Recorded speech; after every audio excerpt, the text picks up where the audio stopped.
15 of them from FRL's Super Sprint Sunday. Starting at 8 o'clock, we're going to have qualifying and two sprint races of 20 minutes and 40 minutes. I'm one of your hosts, the Mufafa, otherwise known as Greg, and joining me along for the ride, as of last season, is a Retro Ghost. How are you, buddy? I'm doing very well, buddy. I mean to say, the holiday from season 14 has done you too much. You got the name of the company wrong. We're sacked already before qualifying's even started. Donington Park, lads, don't worry, mate. We've completed it. See you later.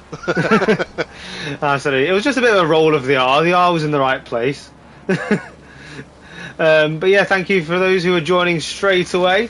I'm glad to see the stream is up and running as intended. We are about 15 minutes from the end of free practice here. We're just following Heyman's round, as he's just a little wide, around Coppice. We're going to stick with the helicopter cam this evening. We've powered up the helicopter fuel, got a little bit of budget in the tank to allow for the helicopter. I just think it's a bit of a better camera angle this week. A few too closer angles for my liking. We want to show you action, not just someone's bumper plate. So we are going to get underway in about 14 minutes with your qualifying. That's going to be split into your three tiers. This wasn't the case at the start of season 14, where it was just the two tiers. We had your pro and your silver. Towards the latter end of last season, we did have the AM drivers pulled into that as well for a bit of a mega grid super finish to the season, but it worked out so well that they've decided to bring it full circle and start season 15 with those extra few drivers. For the Sprint Sunday, we'll have, as you can see, three tiers. That is Pro, Silver and AM. Drivers will score points within their tier, and also they will score points overall for their finishing position. And they are free to fight amongst all drivers on track, so there is no blue flags for tiered drivers. They are free to fight. I tell a lie, reading from my information sheet, qualifying will not be split. So you'll see the slowest to the fastest all going out, all bidding for track space and lap time all around the track all at the same time, which is why you see the track is ramping up already with everybody out there. And there is two championships to fight for. One FRL Super Sprint Sunday Championship, and another one I'm just reading into. So whilst you find out, and an overall championship. Yeah, the Super Sprint Sunday is obviously for the drivers in their respective tiers. So obviously they might finish 6th overall, but might finish 3rd in class. So they get points for the Sprint Sunday Championship, and they'll also get championship points to the overall championship for the ultimate bragging rights for Sunday. Just because you might not be a pro driver, but you're in silver, you could be sandbagging, but you have a chance at winning it. Not that we know any sandbaggers. Absolutely not. I mean, there's Mr. Revel there, who's seemingly gone up a tier. I wonder what's happening last season. Ooh, he'll have me for that. But no, speaking to Mr. Revel just before the party for the commentators was started, he is in a new car this season, so expect no heroics apart from his normal dodgy driving, as always, from Mr. Revel. So we had a few statistics thrown our way from the league organisers in regards to some estimated pace for those that are out there. So Muller, who was last season's champion, he's out there considered coming into it as a P1 driver for the championship, followed by Lycra, who's currently occupying the top spot in the practice, and then Mr. Sharp in P3, Bonham and Kravick, Brown and Din in the pro. There are the pro drivers amongst there. So if we go into here, so we've got Eden, who's also in pro, got Grace, we've got Bonham, and Revel, as we mentioned, has moved up, as well as Moller there at the bottom. And then so for all you guys watching at home, just to give you a rough reference on the scores on the side, obviously the white boxes with the numbers on the left hand side is the pro tier. So any driver that you see with a white box is the pro driver. The grey boxes just below Kravex. You've got Van der Waal. I'm hoping he's not taking any more boxing lessons from last season from Laguna Seca. That poor Marshall, he's still getting therapy. But though the darker grey boxes are the silver tier this season, and then the darker red boxes are the Pro-Am. So I'm just going to correct myself from my stats earlier. It is considered by SimGrid at least that Lycra should be a real challenge for Moller this season, as he is the one with the highest SimGrid rating of 3600. For behind them, Bonham has been up in his SimGrid rating. He's up in P3 prospects for the Pro Championship. We're heading down to the silver tier. We've got Mr. Gedman, one of our organisers. If I can find him in this list. Where is he? He's not currently out there, but he's gone a matte black Bentley this year. So we're going to struggle to spot him in the dark, unlike last year. Matte black Bentley. Gedman, are you feeling okay? I got He's the not feeling sunglasses okay. nice and polished over the off-season for your bright tennis ball yellow car. We went to therapy, Gedman, over the brightness of your car, and it was all for nothing. We got Naisbit, who's out there to head off the silver tier as a predicted position of first. And further back from there, we've got Mulnix, who I considered Mr. Super Smooth last time out. And Van der Waal is, I don't think that's quite right, position 11. I don't believe that for 1 minute. I mean, position 11 currently, but soon starts throwing punches, like Mike Tyson on top of the world. Yeah, I think it's all a bluff. He just sparks fear into people's hearts, gets them to move out of the way through fear. You know how Senna used to do it? He used to have one crash with you, and then you'd know that the next time you did, you'd move out of the way. I think it's like when you get all these young drivers that get their new car, go to Halfords and get some fuzzy dice and hang it off the rear view mirror, but I think Van der Waal might have a set of boxing gloves hanging from his rear view mirror just so he's ready to go. Where is Van der Waal? Let's see, what's he sporting this time? He is back in the McLaren. And for the AM tier, those that we know of, we have Gunnerich, JSC, who's all of which returning drivers from what I can tell, with Gerbino tipped to be the leader out of that pack, closely followed by Gunnerich and Sir Fontaine. But yeah, we're just finishing off practice now. So thank you for all those that are joining us now, and thank you and welcome back to all those that were with us last season. As we're starting to form what is potentially a representative of the qualifying that's to come. Obviously, we don't know people's tyre pressures, if they've actually completed their setup. I'd like to think so, with only 7 minutes remaining. But they might be adjusting fuel loads. They might be doing finishing some long runs. So yeah, we're not quite sure as of yet what to make of that. I think, as you do say though, buddy, it could get very interesting as, say, I think just looking at some of the session times for this evening's session, so you've got quite varied time in there, which may affect the pressures, whether some people may choose to change the pressures for qualifying, but then maybe forget to change them back for the race, and then have problems in the race. But say tyre pressures are key around Donington, especially as much as track position in qualifying is also key for this tight, narrow track, as we always love. Absolutely. On the British land. Absolutely, more racing to be done at Donington, yes please. But yeah, sports people, racing drivers are not safe from just plain old administrative errors when they go back to their garage. Crucially though, if they do get those tyre pressures wrong, it'll be incredibly costly to go back into the pit to have that corrected. In these sprints, with weather permitting, with fuel permitting, with damage permitting, no driver will actually really look to dive into the pits for any other reason than those I just mentioned. They have no reason. All the tyres will definitely last the 20 and the 40 minutes. They've definitely can fit enough fuel in there to run themselves from all the way from the start all the way to the end. So it's exactly what it is. This is Sprint Sunday. No need to pit unless you are hit.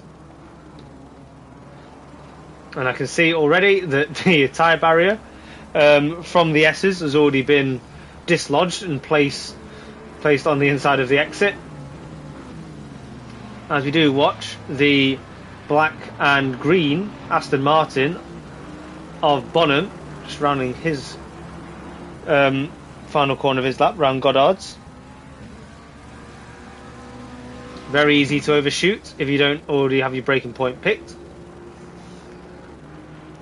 Are you looking at the right Bonham? Clayton. You said Bonham. The Bonham was the name directly below Clayton. Oh dear. Just to touch on that, folks, Sprint Sunday, race 1 is a 20-minute sprint, followed by a 40-minute sprint just after it, just so when race 1 finishes. Don't go anywhere. Make sure you get your drinks, your snacks topped up, share it with a friend, share it with your family, share it with someone you hate, someone you love. Get the FRL name out there, tattooed all over the place, because this is the place to be. Absolutely. Tattooed's a bit strong though. I mean, who would actually tattoo a league's like icon on their body? I don't know. I couldn't think of a person. I've known a few people in the past. Not pointing fingers or pointing names, but I've known a few people to have got tattooed stuff on their bodies after a racing league. But you know, you could join them if you join the Patreon. You see, just a couple of quid a month, you could afford that tattoo. Get your race number early. Join all the big boys. Keep your commentators out of poverty. But no, that's the Patreon that Retro mentions is open to all. You can join it. It just starts at £3 a month for basic package. That includes early entry into all special events, league sign-ups in FRL. Help support all the wonderful work that FRL does. You can reserve a driver number and a few other little goodies as well. There is a ladder to the Patreon that you can look into should you choose to get involved. But it helps keep the lights on, helps keep everything tip-top and running like clockwork, as you love to see. As we go to Bonham, he has inverted the colours of Clayton, so he is green. He is a black on green instead of green on black, and he is chasing down the 717 car of Heyman's.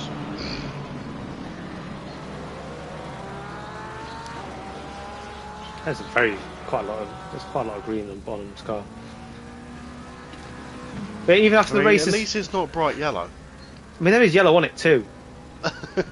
That's a lot of colours. But yeah, for those that are listening in, don't go anywhere even after the final race. You may be dying for a few more snacks and a bit more drink, but we're going to try and catch up with the winners this evening for a few post-race interviews. Whoa, wrong sport there, buddy. It's a match. They're facing one another. It's not a death match. To the death. Still chasing down Heyman's. As the fight has already begun between these two. Heyman's, who's currently about 8/10 off the pace of Bonham, seemingly doing quite well to hold him up this lap. So will there be elbows out already? We're going to see Bonham, even in practice, through a dive down at Melbourne Hairpin. Don't see any real think about it. Well, Heyman's gone deep. Through goes Bonham. Heyman's has regained the inside. Great drive there from Heyman's. Found some rubber on the outside there. Bonham. It's quite a deep exit. I think he's trying to slingshot the first turn. I think he abandoned that lap for the exit for his lap.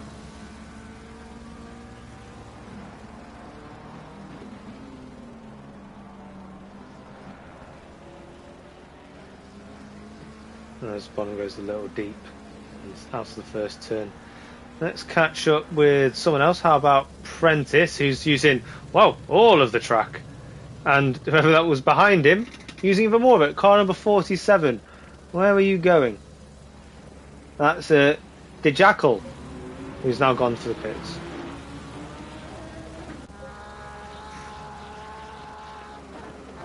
Jump on board with Revel, who's using maximum track limits at the S's. He's looking to put in one final lap before the counter sends us to qualifying.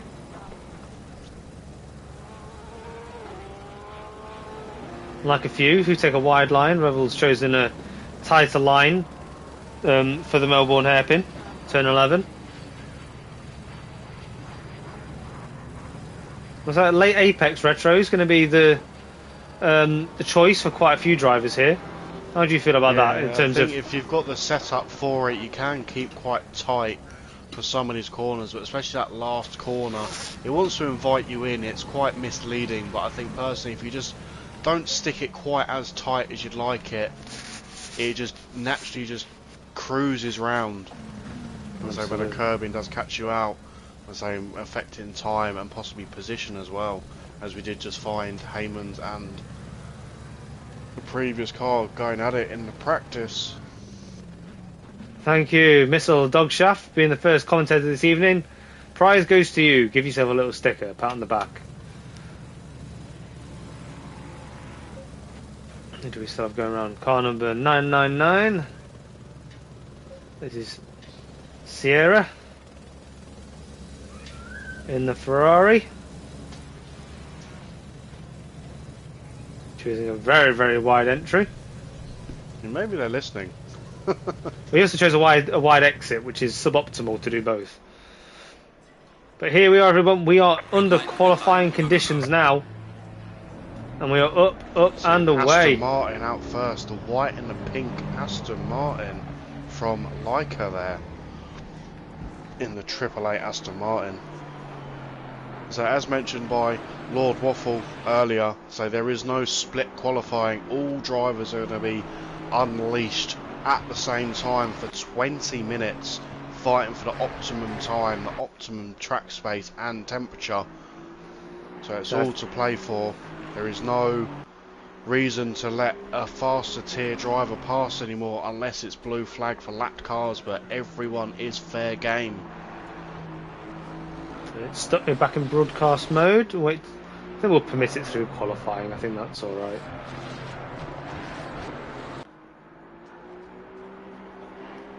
But yeah, Leica here, really putting the hammer down. Get some heat into them tyres. And try and build yourself a gap. Try and stretch the field. Oh, the first driver killed the tyre wall. Hey, he goes on the grass. He may be 888, but that wasn't so lucky.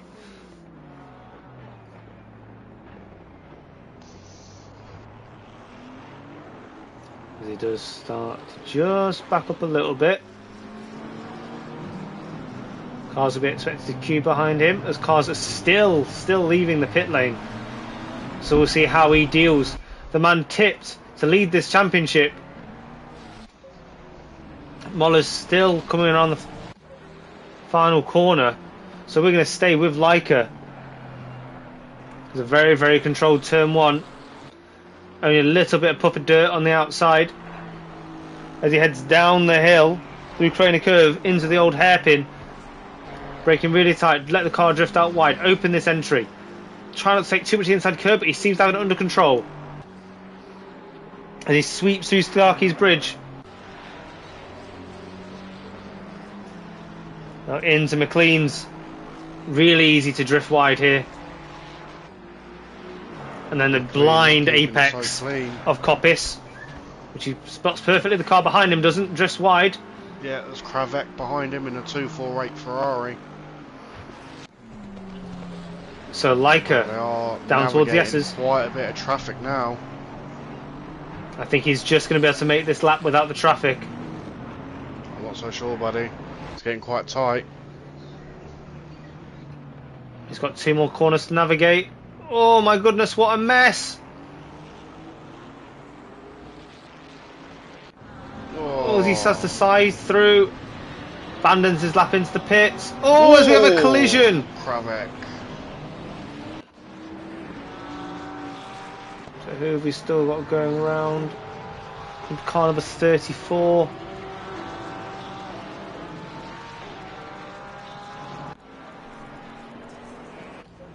Let's see something. Where's car number 34? Bonham. So yeah, super congested around the final turn. That seems to have cleared now. So hopefully Leica can get out and do a time that's representative of the talent he's been prophesied to have. But yeah, currently on board with Bonham in his grapefruit looking McLaren. Rides the bumps wonderfully. Do you know the amount of people have told me that this McLaren is rubbish on the bumps, and they just ride them like there's no tomorrow? Well, I don't know what you should be talking about that kind of stream, buddy, but we're here for racing, not cool about riding bumps.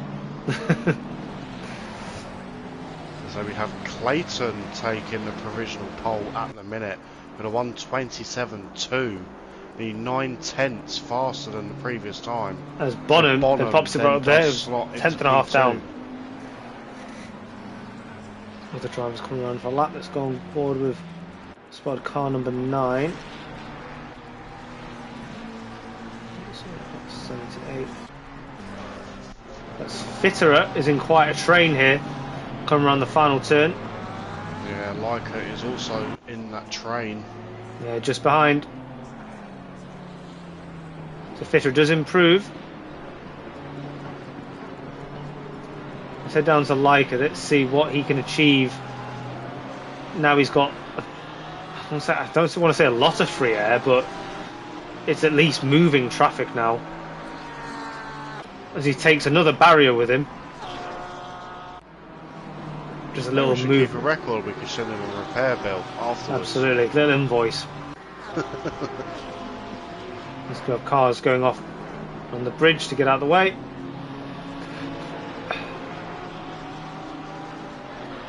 Let's see. Using all the track limits around McLean's, the right thing to do. Very controlled over Coppice as well.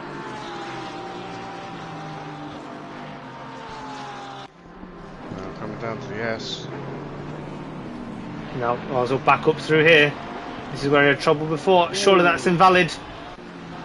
Clayton breaks into the 1:26.9 now. So Leica may have to consider doing an overtake to get this time in if he hasn't invalidated. So just under 40 minutes of play for qualifying just yet. Based off the back, he's fallen off the car ahead of him. I don't believe this is going to be a particularly fast time. And yes, it was invalid, so still no time for Leica.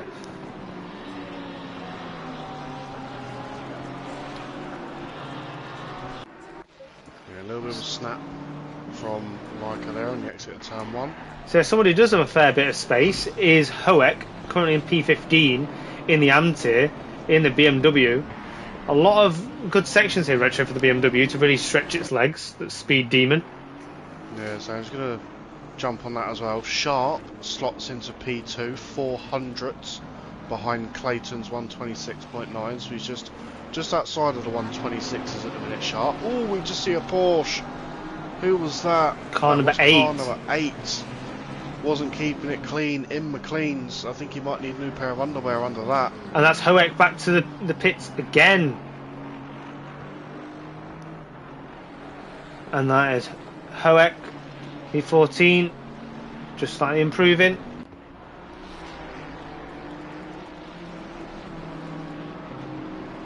So I've got some of these top guys. Apprentice, who I think has just improved.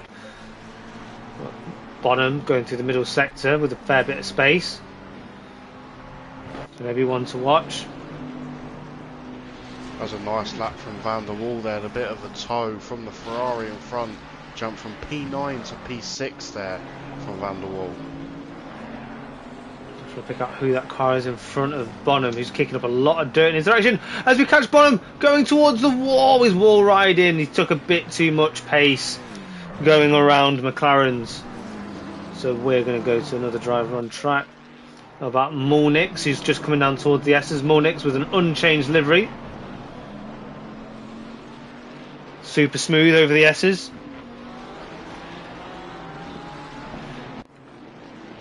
It is blue with red accented Ferrari. Oh, Sharp has beaten Clayton's time. Oh, they're exchanging tenths up there.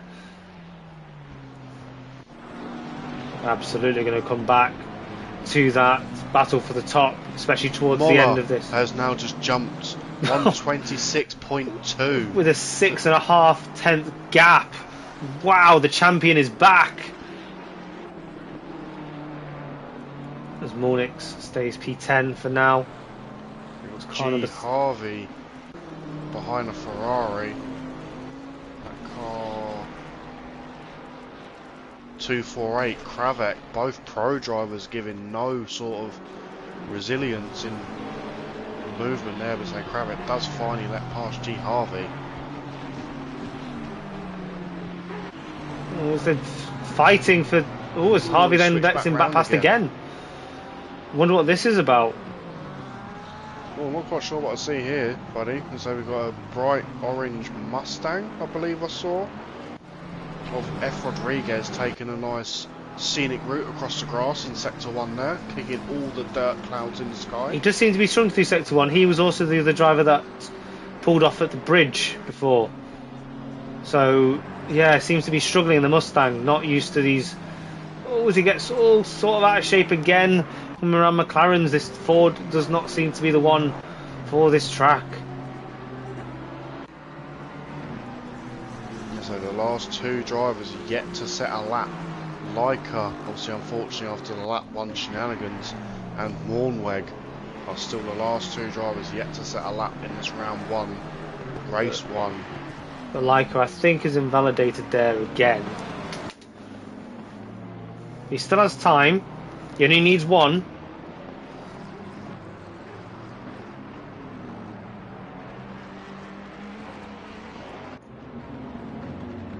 I keep saying him. He's got a partly pink car. I'm making a lot of assumptions here. Who's that? Leica. As he does set a lap, I have to scroll quite far up. Leica has gone P4. So potentially there's still more to come, but P4 is not a bad place to be. Great first half after all the troubles that he's been through so far this qualifying, to set a P4 amongst traffic is a great job. But car number 79, Mr. Gedman, who's very much changed livery this year. Big Bentley livery. Oh, has Gedman set the same time as Grace? And Eden. And Eden. Exactly the same time. Wow. A 127.615 shared across 3 drivers. That question is, when that happens, are you miffed or are you happy? I imagine Gedman's happy. If it was me, I'd be happy. But if I was the other drivers, I'd go, oh. But crucially, Gedman has broken that duck, and he's now gone P12. Only 1.4 seconds off the pace. Car number 9, who's approaching the final corners. So I apologise for our searching during this time. Not easy finding all these people. There we go. Car number 9. That is Townsend. He's just coming around the second to last hairpin. There's a car in tow behind him. Pro BMW driver, it seems. That is Filomeno in the BMW, the pro driver. As Townsend does dive into the pits. Filomeno does. And Carlos M has just told us that he's P28. Yeah, there he is. Sentimental. Car 444 just about to cross the line. Cork Malakis improve, I don't think. Today's P30 at the minute. So as I just pick up, as the grid starts to really form now, you start to see the pro drivers occupying the top positions, and then your silver drivers, the mid-pack, and your AM drivers towards the rear, as by design. We do have Van der Waal, who's currently sat in P9 overall, but P1 in his tier. Just trying to finish off this lap, going through the S's now. Not quite as fast through the S's as I've seen some drivers. Didn't really attack the curves that heavily, but maybe he values the stability on the exit. Maybe it's just set up depending whether his, say, McLaren may like curbs or not like curbs. I mean, he likes throwing punches. Does his McLaren like curbs? Imagine you throw a punch at a curb, the curb punches back. It's like the old game of Kirby, but the modern day twist. Yeah. The Van der Waal comes towards the line. Does not improve, not this time round. As we've got more drivers coming out for another run at it. Behind that pack, thing, though, this Eden. layout for the track, the exit for the pit lane, throws you straight onto turn one. And some drivers I've seen waiting. Oh, there's a McLaren going off for the grass. Send us a postcard. Who was that? Car number 37. 442. Oh, there's another one under the bridge to car number 37. As I catch Eden really bounding over the curb and abandoning that lap. That's Mornweg going straight across the track. Has he still yet to set a time? I know he has. Everybody He has finally set a time. So yeah, the exit for the pit lane. I've seen a few drivers lining up on the exit of the pit as lane. we've just seen another one going wide. But some of the drivers should know. That's Mornweg. Where are you rejoining, my friend? Are trying to get as maximum track limits as they can, but nearly hitting the cars in the pit lane, waiting to get out on track. So I've just seen Mornweg taking the most experimental route around this track. I mean he's not. Brown likes a bit of WRC, but I don't think that counts. I mean, I know Retro's always telling people who do a lot of gaming to go touch grass on occasion, but that's just taking the mick. What about Carl 215, who's coming down towards the S's now? Who are you, and how are you doing? Sir Fontaine, with a very crisp livery as ever. The Ferrari, a little bit unbalanced as it came off the S's. But, a bit squirmy under braking as well. Ferrari looks a bit of a handful. Maybe that's setup dependent. But we'll see what he can do. He's currently sat in P29, which puts him 5th in class. Jabino, who's really outperforming his class, in P18 at the moment. Sir Fontaine, I think it was P29, gone to P27.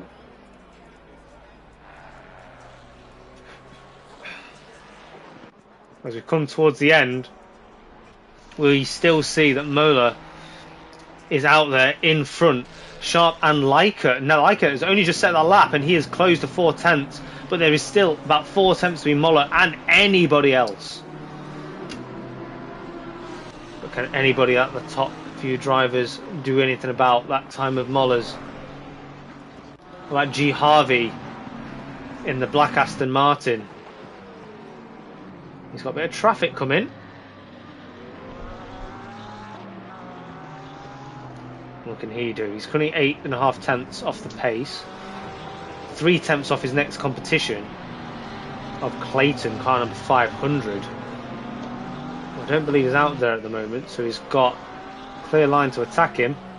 That was a great improvement from Mr. Revel there. Just jumped onto car 992. Mr. Revel was P17. Great improvement up to P12 there. Commentator's curse though. He then drifts it wide at the exit of turn 1. Oh, he must with be Harvey listening. just behind I'm him. sure he'll be hounding me with abuse in the party afterwards. So just picking up Leica once again, the man who is, after a torrid first half of qualifying, starting to really come back at this lap time that's been eluding him. Far less traffic, far more time to gain. Goes towards the line. No improvement. Sharp is in the pits. Muller is out there. Not improving again for Muller either. The track So is just now to showing give you the a opposite. rough reference, buddy, the thing separating Moller and Leica is Leica's got the purple sector 1, but Moller's got purple sector 2 and sector 3 Wow. from his two drivers. So Van der Waal seems to have the silver tier on lock at the moment. Naisbitt is the last of the top silver tier drivers out there, looking to make a difference. He just really twitched around Coppice. Turn 8. You can get a lot of time through these S's as long as you keep it valid. I think it's only taken me the majority of his qualifying session to realise that Moller isn't in his half and half Mercedes this season. Oh wow! You brought that to my attention. Quite a few drivers have changed car this season, which I've noticed as well. Now, do we think these are drivers wishfully thinking to have greater life experiences and try new cars, or do we think there's been a game update and the drivers have had a look at all the stats and decided that they want to change? Well, I'm not sure, buddy, but you know, Moller in that half and half yellow and black Mercedes did absolute wonders, as he does kick it round the final corner and brakes just before the timing line to reset to the pits. As does Sharp, as does Leica. Oh, Clayton jumps P2. to P2. Wow, that top 4 is really interchangeable now, all within half a second. Van der Waal is still out there, P1 in his class, in the pits, but looking to put as much distance between him and the rest of his tier. Car 444 on the grass over there. That's Corkmalakis. Too long a name for you to get through Retro without an incident. I know. Had a quick drink just to replenish my throat. As Molnix has pipped Van der Waal and returned immediately to the pits. So Van der Waal will have somebody alongside him for the start of this race. Clayton is seemingly still pushing for a lap to finish. He's 3/10 down. I think that's an invalidation and a bump, and he's round. You Attaboy. spin me right round. Prentice now coming past. Just while finishing off this session, I'm going to get into the mode that everybody wants to watch the race in.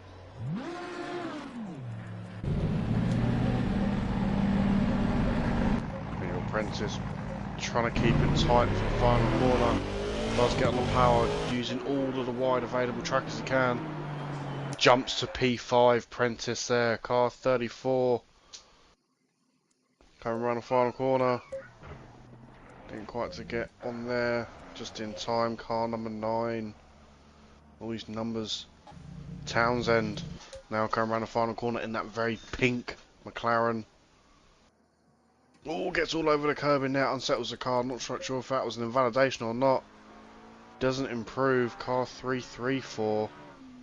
Kalugan, I think, moved up to P24 there. Eden has invalidated.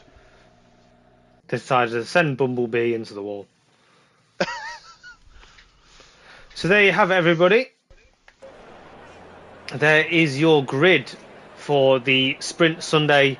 For both races, both the 20 minute and the 40 minutes will start with the same grid, so that's why the guys fought so hard for these positions.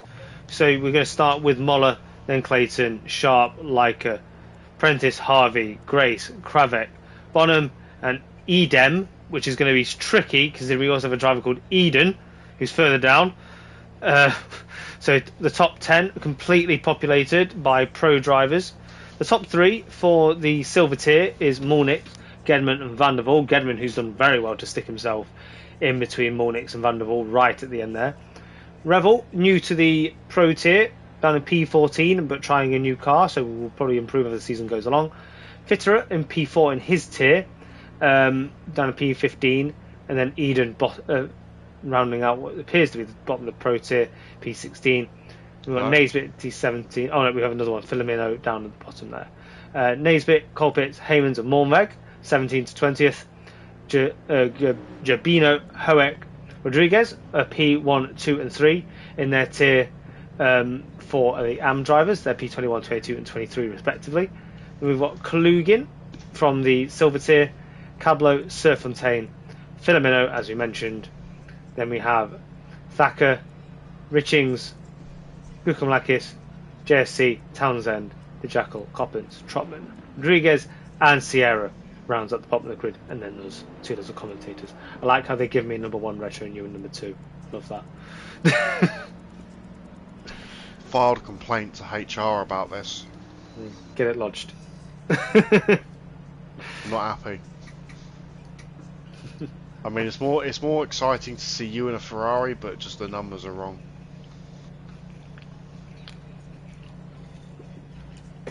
So there we are, guys. So qualifying is rounded up. We're going to get, once the session ticks over, they've got a few minutes just to adjust their setups, add a bit of fuel in. I'm going to go for a 20-minute sprint, full of high octane action. No need to pit, no need to change tyres unless you've taken some damage along the way. I'm going to try one more time to get my camera that I wanted.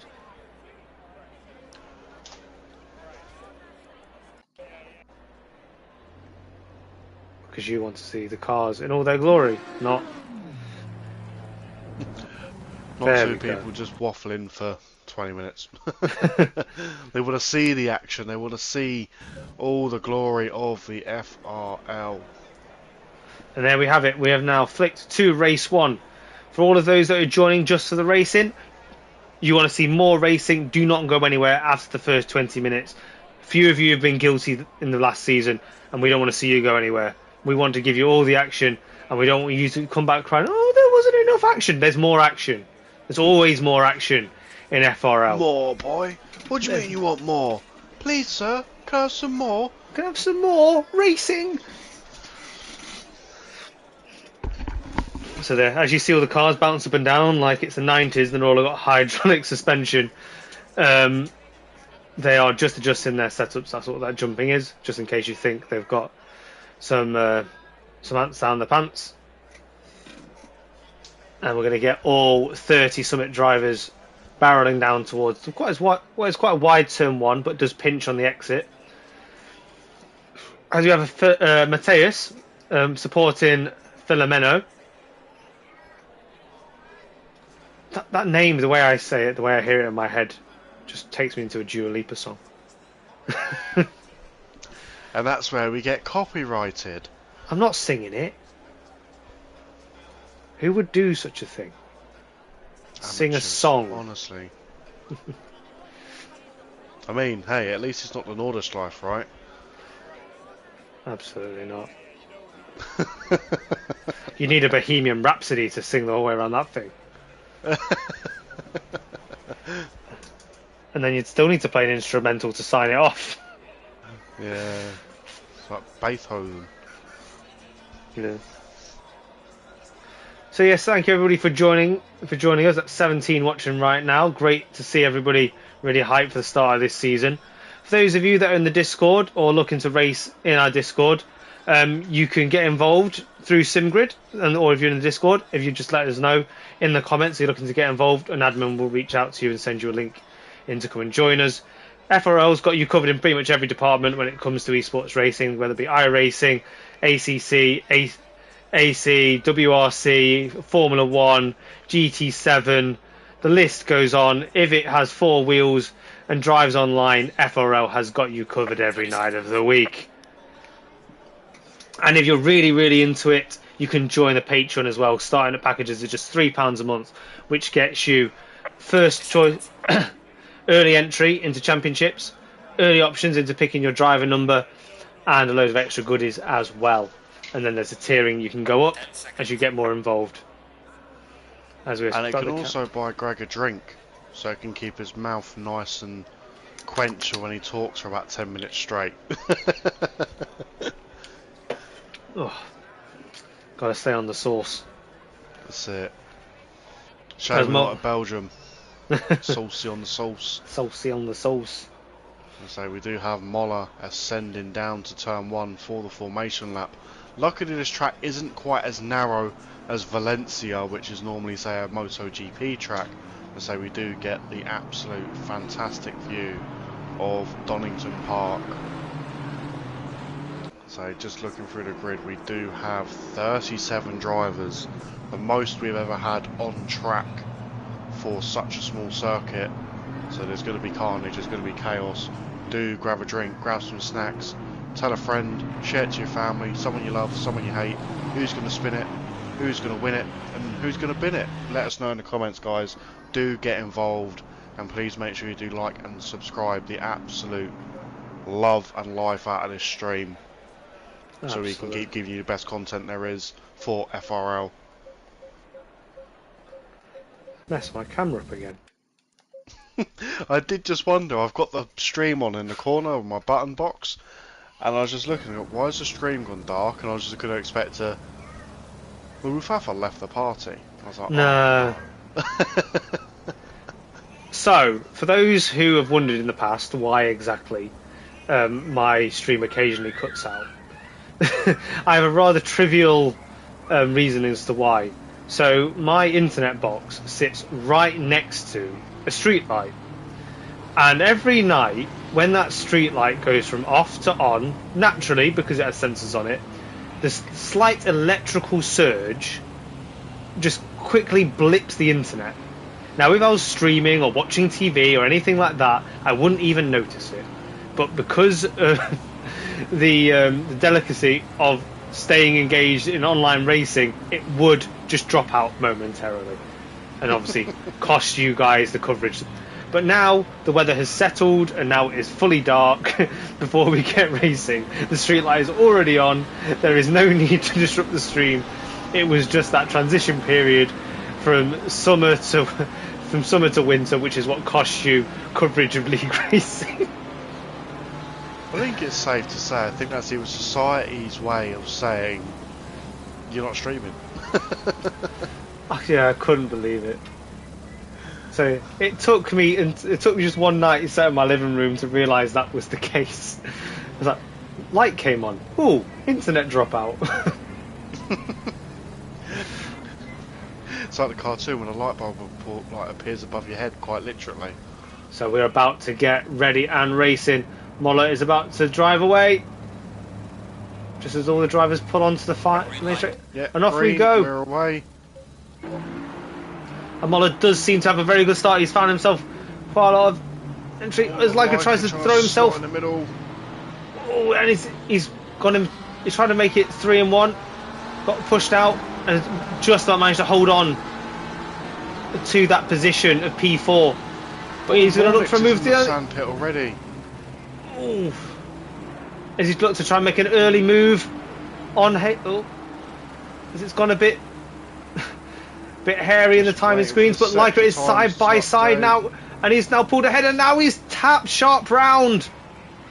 Disaster for Sharp, and he's been hit again, and now there's a bit of a pile up around McLean's. Leica does come away from that. I do think Bonham's on the grass as well. So yeah, quite the pile up around McLean's, and that's allowed Moller to get away. Further back, that looks like car number 8. Further back, 47 and 50. It's the Jackal who's round in the gravel. As we go back to further up, Sharp has just about held on to Moller. He's going to look to push on. Van der Waal has dropped places at the start. He was 3rd in class when we started. He's now 4th. So that's Colpitts who's got ahead. But crucially, I can't help but notice that Gedman is no longer sat in that battle. So what's happened to Gedman? Not quite sure there, buddy, because looking at the rear end of Mr. Rebel's Porsche, he's got very damaged rear there. Up and away. It looks like the BMW ahead of him of Colpitts. It's just take it down and say, that's always got a big crash. That's Fitterer and Naisbitt just sent one into chrono curves, and that door was always going to close. What was he doing? And that's Naisbitt recovering his Sky McLaren.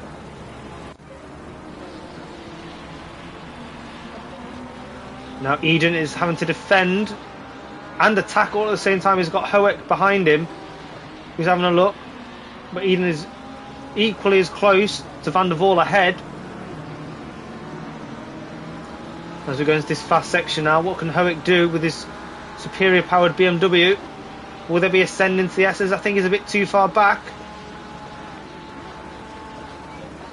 They're back forward to Van der Waal. Both of them getting a bit snaky off the edge of the S's, him and Colpitts.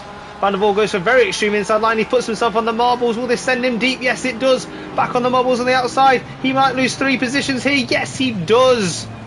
Oh, and in aggression, he comes back. Didn't see the other McLaren there. And now Van der Waal dives again and then loses out another position. Cuts back, cuts across the nose of the Porsche. Van der Waal looks to give back a fair few positions here. Now has to get back up to speed, and now he's got another. Right behind him there. Yeah, Surfington right behind him, but he just seemed to finally get his power back towards the end of that straight. Car 442 speed in the pit lane already. So Richings, who's dropped back off that pack, has been chased down by Trotman. If we go back ahead, we've got Bonham in the McLaren, really close to the back of Thacker in the Porsche. He's going to try and go around the outside, putting it on the inside for McLaren's. He's still got a bit more work to do. Great speed around the outside. Really found some extra grip out there. Go back to this battle with Hoek on Colpitts. He's currently leading his class. Jabinho has dropped off the back of him. He can stick behind Colpitts if he wants, but they are allowed to race all one another. Oh, 2 cars off there. Who was that? That was Molnix and Korkmalakis there. Having a lot of incident. Stewards are going to be busy this evening, and I've just gone back. Bonham is looking to make a dive on Surfontaine. He's gone for quite an extreme inside line, but this time, unlike Van der Waal, he's kept it off the marbles. He holds it really tight on the exit, gives him the space on the outside. But that looks like Surfontaine's going to come back up the inside. His nose is still there. Surfontaine backs out, but then comes back in again. Bonham still drifting out wide. This is great battle as they come onto the pit straight. They're still side by side, but Bonham's got a better drive as he goes down the pit straight. Surfontaine hasn't lost all speed, but they come towards the first turn. Doesn't look like Bonham's made this position for now. Surfontaine does edge closer, but I think that position is Bonham's. So a nice little side by side just behind that battle you was watching there. Revel and Trotman, Porsche on Porsche there, side by side in the final corner, neck and neck down to turn 1. Revel being brave on the brakes there, taking the charge into turn 1, gets in front of Trotman. Great move. And he's pulled out a gap already, which is great to see. Oh, the battle's up and down. Jabinho. Yeah, really close on the back of Hoek. Deal of a man in a McLaren. In a Lambo. Hey, can't even get your own car right. Oh, as Hoek. Colpitts. Yeah, huge snap from Hoek coming out the S's. But Bino doesn't quite fancy it just yet. Hoek's still not fully settled. He's gone wide at the Melbourne hairpin. Over this. Hoek really looking like he's struggling for grip at this point. Hopefully this is an early graining phase. We've still got a long way to go in this race. 717 Heyman's in the pits. We'll scoot further down. Was that Revel's made another move, this time on Townsend. Sorry we've missed that. And it seems they just have great traction. We've got Moller pretty much nearly checked out already, coming to one of the back markers in this race already. So we've got Prentice and Kravec in a really tight fight for P5. 2 Ferraris neck and neck. But Kravec looking a lot more confident at this point in the race. Just checking his braking. Oh, as Prentice gets super snaky over the S's. This invites Kravec in. He might not get a better chance. He's got the drive. Will there be a dive? No. Oh, Bonham hits the back of Kalugan into the S there. Kalugan spun completely 180 degrees the wrong way. I think Bonham's going to have a few marks against his name in the stewards' room this evening.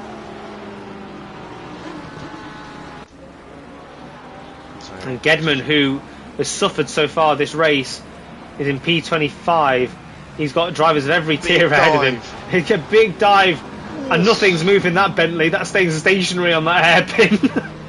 The Bentley barge will move all. Now You shall Eden not was pass. flashing Gedman there. Gedman's not obliged to move. There is no blue flags for lower tiers. You're all racing. Hope he's listening. But what about Richings chasing the back of Thacker with Revel close behind him as well?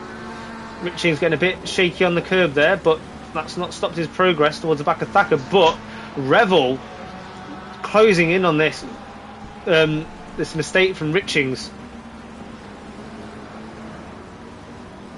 Oh, sorry, my apologies. Hook. It will be mentioned from this point onwards. So Hoek Retro is Hook. That's how you spell it correctly. Or Hook. Yeah, Hook. Hook. Now I'm confused. Is it Hook or is it Hook? Why are you trying to jazz it up? I don't know. You see a strange name, you assume it's got a foreign pronunciation. But we get back to the action. Rebel getting very close to the back of Richards there. Thacker making a little bit of a mistake there, but does still hang on to P16 there. Oh, Rebel goes for a big dive, shows his nose. I think he was a bit too far back for that. That's compromised him a little bit. He might have to wait a little bit to get back on this battle. We'll come back to that in a moment, but for now we've got Eden on the back of Jabino. Eden in the pro tier, chasing down the am tier of Jabino and Hook.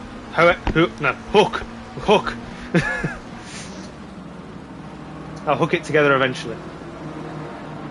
Oh dear. Oh dear indeed. Dad jokes. You'll get there, Retro. No. Oh, as Eden almost goes into the back of Jabino. We'll go back to Revel. That one seems to be quite settled. JSC getting a big move on Gedman there, who did mess up his line. It's still there. Still very much side by side. Battle of the barges on Donington. Oh, Gedman does squeeze him. He's then going to move out to Rodriguez as well. That causes JSC carnage in the end. spins. And that allows multiple cars through. Molnix and F. Rodriguez capitalise on that. May's bit as well.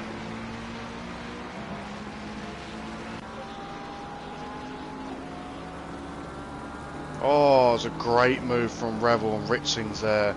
Just flicking through the pack. I had a view of Townsend on that. So he's not got it fully done yet. He's still trailing Richings and Thacker. But they are fighting tooth and nail, these two. A lot of alternate lines have been taken, all of which Revel will be eating up. Porsche does seem to be forever great on the traction. As they come into the old hairpin, I presume Revel's going to close really big through here as well as he has done on previous laps. Richings gets a great drive. Thacker really struggling. He's taking a lot of the inside curve there, as does Richings, and that unsettles him. Both drivers equally affected though. Just jumps on board with Eden there. Got very close to the BMW, so he did dive to the inside but thought better of it, backed out into the BMW and slowed him down across the curb, and they're now closing in the S's. Eden does close that gap massively once again. But crucially, Jabino's there as well. Jabino gone defensive, has opened the door for Vandervoort to go round the outside. Jabino defends it deep, cuts back in, and it looks like Vandervoort is going to struggle to hold off Bonham as he looks for traction on the exit. But all drivers come out of that corner same way they entered it. Oh, is Vandervoort not really a sensible dive? Shunts the back of Jabino. He's got his boxing gloves out tonight. 84 for track limits. Car 84 is Cablo. One of the Bentley barges. Flicking up to Prentice, who's brought himself within a second of Harvey. This has been a fairly stable gap. Closest battle we have towards the top. I'll let you know if that gets any closer. And now Richings has dropped off this battle with Thacker, and this has left him really, really vulnerable to Revel. He's now got somewhere he can slot his car into instead of running straight into Thacker when he makes a move. Richings uses all the track on the exit. Rounds Coppice. Just further down, buddy, it was a great fight for P25. So first couple of corners, but it's just spread out a little bit. Naisbit, Rodriguez, and Molnick's going at it. We've got Naisbit with a great drive over McLean corner. Is he going to try to send one? No, I think it's better of it slightly, but the Ferrari does go wide. Ooh. And then Rodriguez trying to find space around the outside. They touch. Don't think that's anybody's fault. But then you get the Jackal around the outside coming into the S's. He's going to get this. Oh no, looks like Rodriguez did try to fight it momentarily. Tries to drive out the corner, does well not to run into the back of him, and that's invited Kukulakis to have a drive. Will he send one? I'm curious. No, he thinks better of it. But then does see Rodriguez go wide. Gone? So does Kukulakis take two here? He gets one.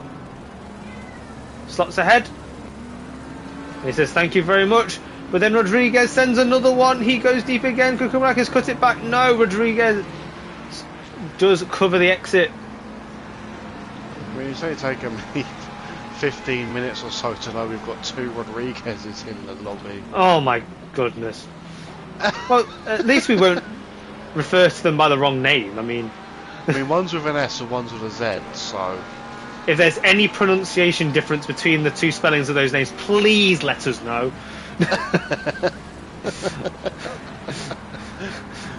See, that Patreon money, a couple of quid a month, they can get us pronunciation lessons so we don't butcher language names. A language coach. Now Revel Van der Wall looking at Jabinho, dives for the inside. He's gone for that really deep line again, but he's done really well on the brakes there, Van der Wall. Previously, where he's overshot that and lost the positions, he has stuck it that time. He's finally landed one of his punches. And now he has to see off this train.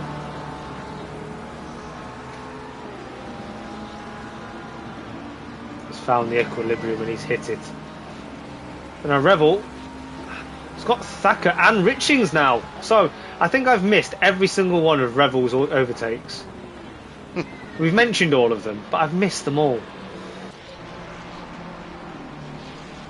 Too much action to be giving attention to any one driver. A track like this, buddy, we need eyes and ears everywhere.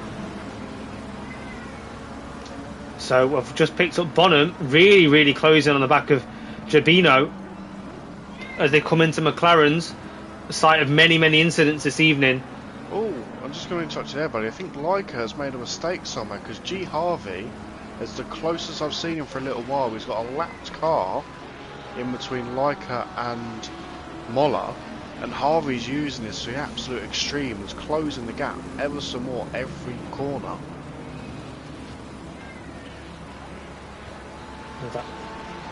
Yes, there's definitely a lap car there. What would like it to see how he manages to go through him. But car 992 off. Who is that? Car 992 is Revel. Back to the pits for Mr. Revel.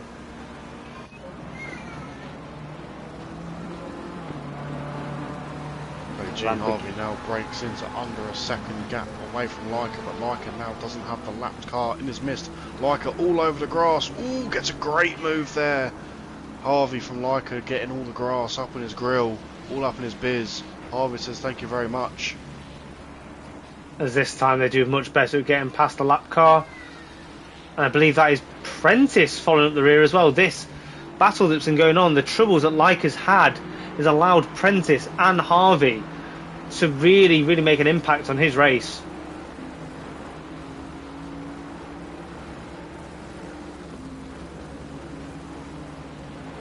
Just on board with Leica now. See if he's struggling. He's going to make him fish food for Prentice. A little bit as well. Serpentine practically went sideways into the green corner. As Prentice has sent a huge dive and got it done. What a move! It wasn't even on. I couldn't pick that at all. Leica thinks he should give the position back as there was contact. Leica moves to the outside, expecting to be let through. He's not having money. Rubbing's racing though. I don't think there was anything wrong with that. Leica gestures back to the outside. There's no being given anything in racing. You've got to go and take it. We've just picked up Sir Fontaine chasing down Jabino, as Retro was mentioning. He's very, very close. I mean, Jabino's struggling now for some reason. So Sir Fontaine is catching him very quickly. And up ahead, 84 waiting at the end of the pit lane. Up ahead, Hook has checked out for this race for the lead in the AM race. No, that's actually him. This is closed. He's right there. I wouldn't be so sure, buddy. So he's literally just there. It was 3 seconds. He must have made a mistake. It was 3 seconds as they crossed the line. Yeah, it's just I'm not quite sure if you saw it, but once again he took an interesting line, the scenic route across Sector 1's grass. So it's now cost him all that time to Jabino and Sir Fontaine right behind him. Yeah, there's only a minute 10 left of this race. It's now all on the line for Hook. Leader is on final lap from race director now, so he's just got to hold out for another minute and a half to 2 minutes. And behind him, Leica and Prentice, still within a second. The Prentice is building that gap.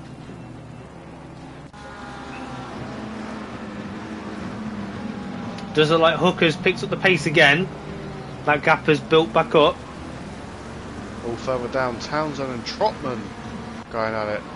So 10th did separate them, but I think Townsend's gone deep on the Melbourne hairpin. Right, front of that McLaren looks a bit bunged up. About engine that looks and is breaking. Both drivers going deep there. Trotman going to go for a slingshot and getting to be licking his lips. So into turn 1, red gate they go. Who fancies their braking? Trotman. Potts is braking well. Cuts a brilliant switchback. Immense drive that he got out of Redgate. And that's invited Gedman in. Needs to be perfect from this here on out. These two AM drivers to keep Gedman behind. They give him credit's due. Moller has crossed the finish line for race 1 in Pro Tier, taking P1. Sharp P2. G Harvey has now just taken P3, Prentice P4, Leica P5, Kravek P6, Grace Holland away from that. P7. And we've got Fitterer, the winner for Silver Tier, comes through, followed by Colpitts, Vanderwall, who just about managed to see off Bonham and Eden behind. And for the win of the AM Tier, Hook is just going to hold on to this. Oh no! Gedman has got a drive-through on the final lap. Oh no. What a guy. Oh, he runs deep anyway, across the grass. Is he going to attempt to serve it? No, he does not. Oh, it's behind him. We've got battle. Filomeno and Naisbitt race to the line. And I think Naisbitt just got that one. Yeah, not by much. Less, about half a tenth. Oof. And Rodriguez just gives him a friendly reminder that he's there. Thacker, JSC, and Revel chose not to finish the race and stay in the pits. Haymans as well. So, Retro, quite a few incidents in that one. Yeah, I mean, race 1, buddy. Season 15 return. Just to dust off the cobwebs of the driver's ability and car ability. The stewards are going to be busy. I say, guys, please don't go anywhere. There is race 2 to shortly follow, a 40-minute sprint. Do not go anywhere. Absolutely. So yeah, 40 minutes, double what you've just seen already. More action, the chance for the field to get stretched, individual battles to break out. Then again, Retro, this track, for this many cars, I mean, what have we got? 37. 37 drivers all going around here. It's a lot of... It's not a lot of space to fill up on the track, so drivers are naturally going to find each other going around here. And it's not a car you're battling, it's a blue flag. And that's what makes it more enjoyable for us. Absolutely. So everybody, if you're still here, I can see you are. And for those, if you were watching with a mate, tell them to get back here. You can continue dunking your digestives in your tea on this Sunday evening. Sit back, relax, let your boys Woof and Retro take you round Donington in Super Sprint Sunday Season 15. And if you are feeling less lazy and want to actually race, FRL's got you covered all week long. You do have GT7, you've got Formula 1, you've got ACC, you've got Assetto Corsa, you've got iRacing, you've got WRC. FRL could not have you more covered. So, get involved. Drop a comment in the Discord if you want to get involved. An admin will reach out to you to get you involved in the Discord. Get through some SimGrid sign-ups if it's what's required for the racing. And yeah, hopefully you can drop into one of these sessions. So many of our races are streamed. Not all of them, but the vast majority.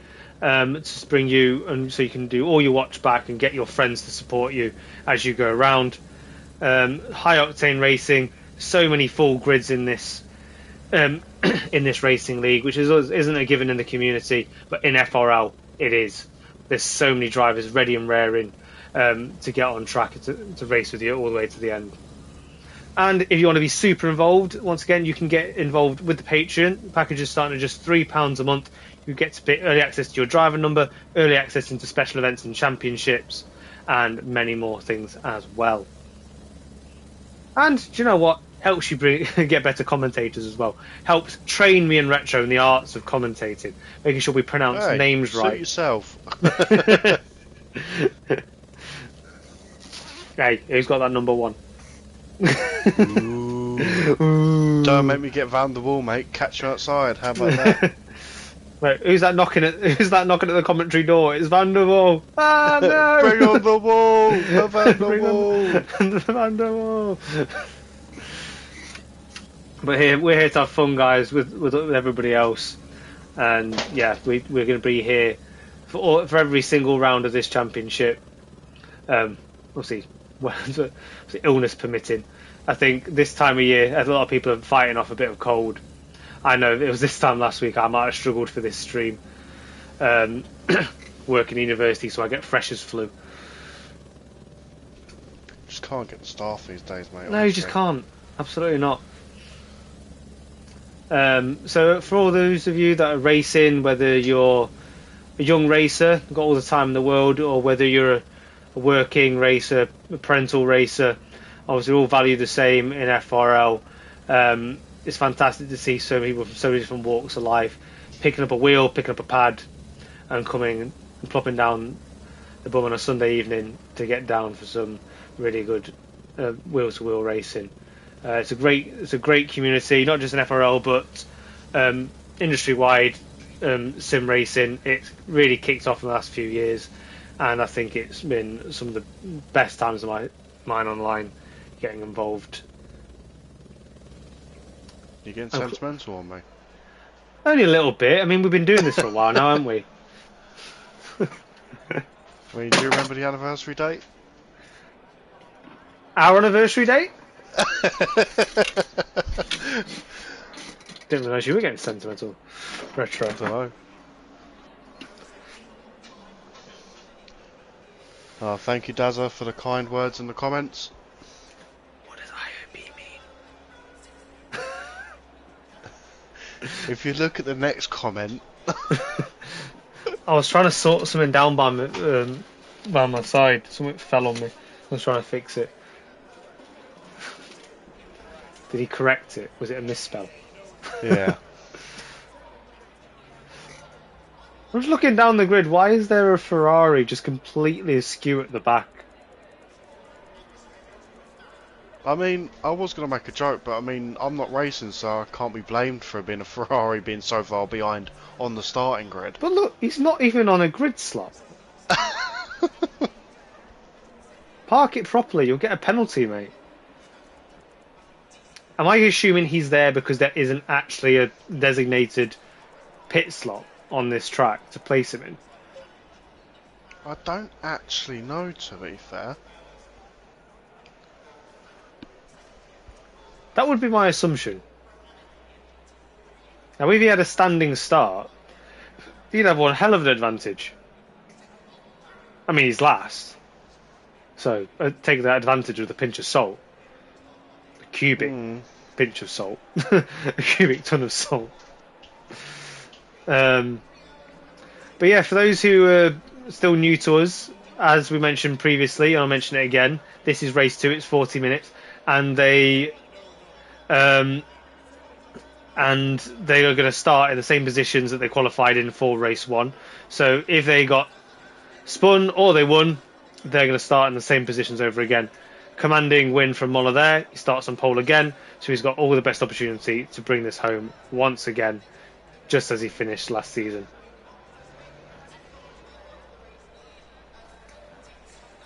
As we just watch all the cars bop up and down, adding a bit more fuel in, which is necessary because the race is now double the length.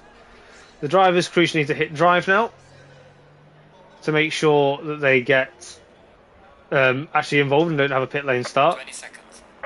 One of the quirks of ACC. just see from Dazza there back to P32 he goes. I mean, seconds. You're still higher up than I probably would have been, buddy, so take that with a great compliment. Oh yeah, I mean, Retro would have not got qualified, or I'll be further back than Sierra, who's not even on a start grid. I'd still be in the Melbourne hairpin. you'd be at Alton Park. Hey, steady on. I'm a bit Snetterton, what are you on about? Yeah. Got to be careful when you open that door, Retro. I can't help it. Someone might send it.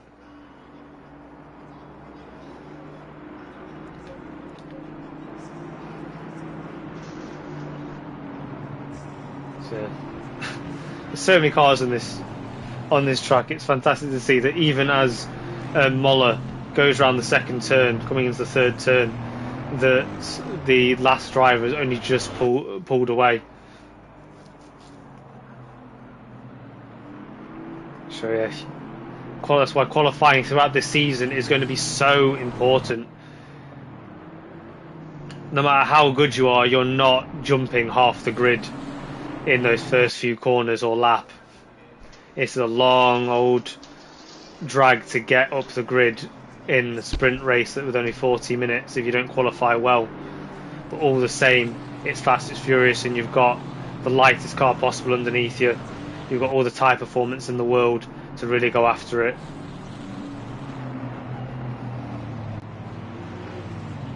As the track does seem to be relatively cool, the track does seem to be reading optimum though. Just going to get the correct camera.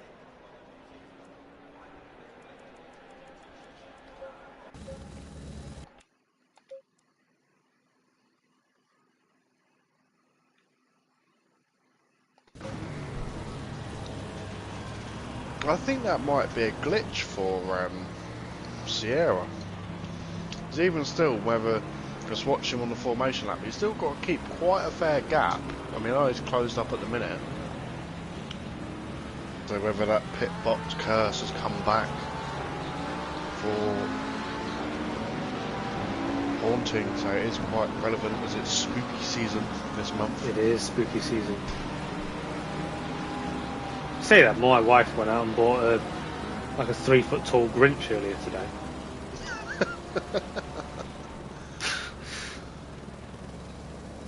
That's why you don't go in Home Bargains in October. That is dangerous. It is dangerous. You've all been warned. All you people out, all you kiddie boppers out there that are starting to get into long-term relationships, Home Bargains, beware. But we are enough of Home Bargains. We're in for a bargain of a race.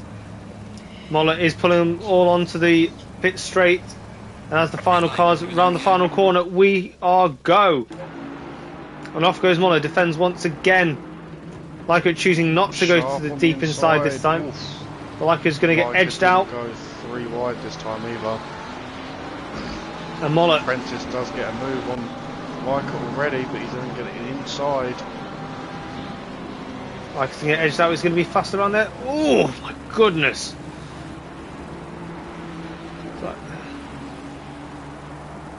Leica did just get squeezed there into the old hairpin. As we're just waiting for... Oh, and we've got somebody... Oh my goodness, somebody just absolutely ploughed through McLaren's. Took a fair few people with him. We've got Gedman side by side with Naisbitt, who's going to get picked off by all the barges here. Naisbitt has got the clearest line of braking, but I think he might have to submit to Colpitts here. No, gets through there well. Chooses a great line. Now what can he do under the brakes against Gedman? Feints the inside, looks to the outside. Gedman stays committed to the inside. Can he hold it together? He does. Cheeky admin versus admin there. Naisbitt versus Gedman. Oh, as it picks up Leica again. Closing in really fast on the back of Prentice under the brakes. And loses out a little bit on the exit.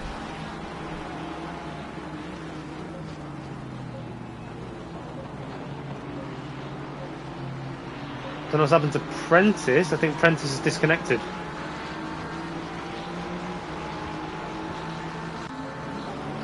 But looks like fortunes are a bit different for Revel this time. Instead of fighting over the mid-pack, he's now up to P9.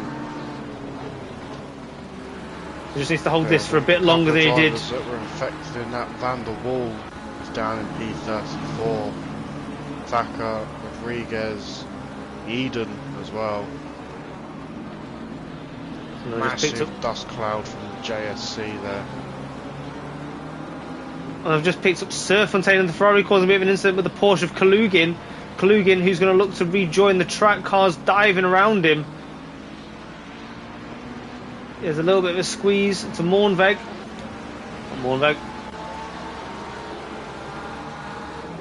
That's Rodriguez, I do apologise. Oh, Rodriguez tries to cut in behind Kalugin and taps him on the rear. Kokomalakis like the sight of that. Kalugin cuts the chicane and loses the car on the grass. Jabino now on the outside of Kokomalakis, who backed out of the bold move, but then goes too deep. Kokomalakis looks to go to the outside now of Rodriguez. Jabino now comes back with a slingshot, pokes his nose to the inside. Is he going to get ahead? He does. Great move from Jabino there. And Filomeno was having to defend from JSC, not JSC, from timing screens. Now jump a bit further back up the grid to Bonham, who's chasing down Cablo in 2 tiers below. Bonham, who I believe was caught up in an incident on the first lap.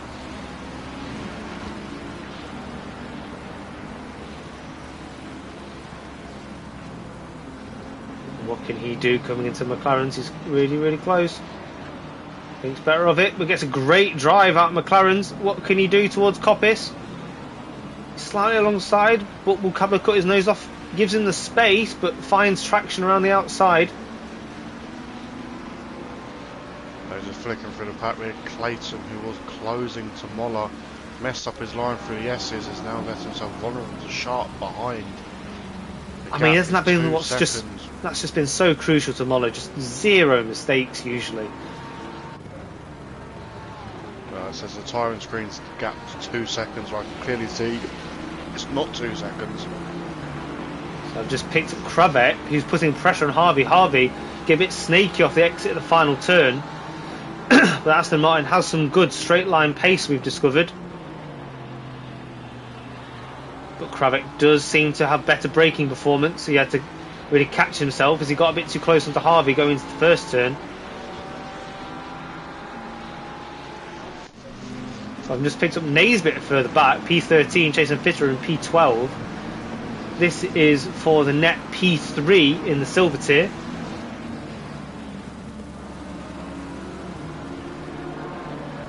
So it's Heyman's ahead. Apologise. Naismith chasing this one down. Heyman's kicking up a little bit of dust from the curb on the inside as they try and close in on Fitterer in the Lamborghini. He also picks up Serfontaine. Bonham, sorry, who's chasing down Serfontaine. Trying to make up for mistakes and incidents made in this 20-minute sprint. Now in the 40.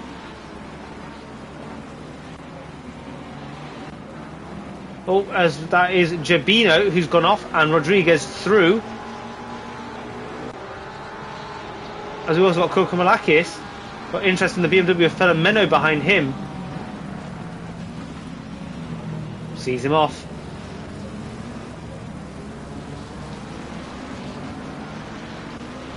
Pack's still not very spread. No, you've got Townsend trying to chase down Cablo for P19 there. Got Van der Waal twitching on the outside of the final turn. Instruction there, but Leica is all over the back of Sharp for P3. All over the back of this Ferrari. Is he going to send one here? Oh, very close side by side there for McLean's. Can they both keep it clean in McLean?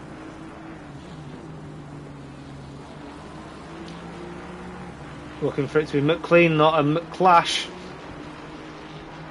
And they do keep it good and respectful for now.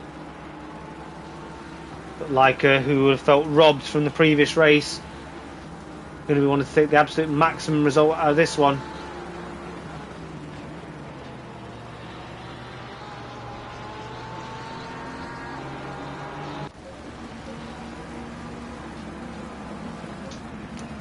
Oh, as Hook, despite the snap, he's got a good drive on Gedman initially, but then Gedman covered him off, takes the inside line again. Tries the switch back. Gedman committing to the wider, faster line. Gets a drive in to the next turn first. Can he hold it tight? He doesn't. Gedman does not quite meet the apex there. And thus is invite Hook. Oh, as he crosses Hook on the straight. I can't help but think that that might be Gedman's fault. You can't move that much with a car following you.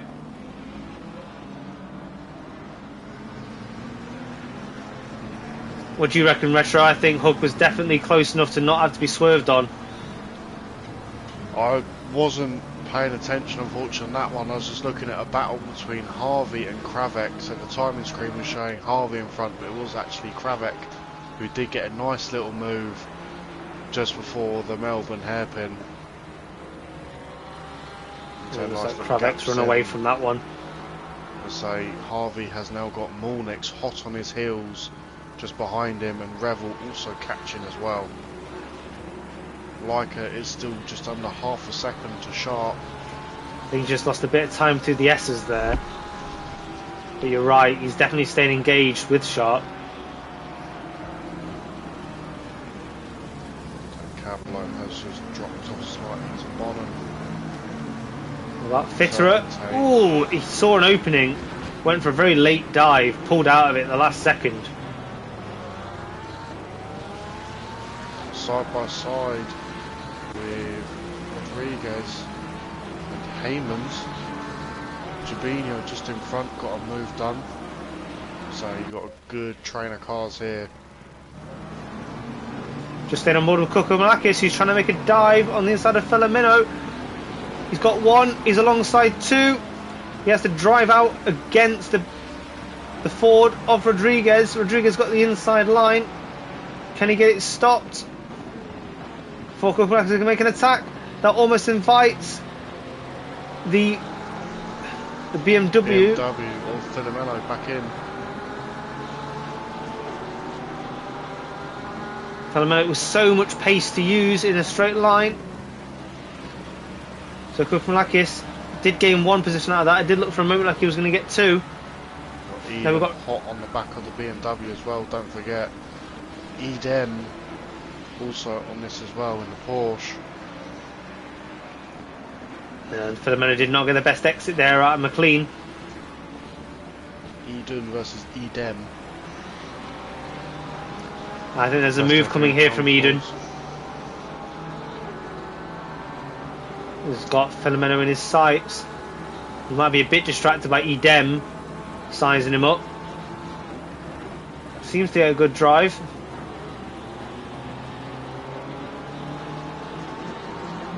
Just seems to have settled in that battle for now. But further ahead, it looked like Kokomonakis went a bit deep in an attempt to try and attack Heymans. Oh, Bonham went off. Not quite sure what happened there. So Bonham was going down on the grass down the start straight. So I'm not quite sure what happened to him. Not too bad. I mean, there was one incident. Gordon. Down at McLaren's, just like in the previous race. Wasn't that not too bad? Not what I'd call a pile-up. Bit of avoiding action. Definitely a bit of carnage. Great content. A little bit. A little bit. Oh, as I catch Kokomonakis going through on Heymans, who went deep cut. Heymans, who's bleeding positions now after he dipped his wheel on the grass. And he's lost 4 positions in the space of 2 corners. Disaster for Heymans.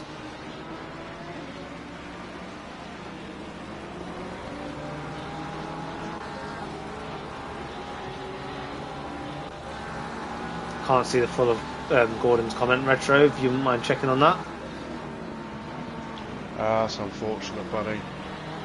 We couldn't throw any nice complimentary abuse at you for round 1 like Gedman's not so bright car this season. Jabino closing in on Richings. Now Leica really looking punchy against Sharp here. This is about as close as I've seen him. This is a quarter of a second gap now. He's taking a few more risks over the curbs. Sharp really under pressure. Shows his nose. Sharp gives him the space. Leica pulls out the slipstream. He's really... well, at least someone's maintaining the consistency. Is it you got to wear uniform now?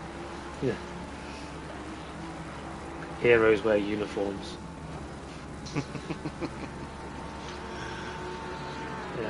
Speaking of heroes, we do see Gedman lapped. So he's just moving out of the way to let all the cars past. I've just seen Harvey get really close in the back of Kravek, looking to get this position back.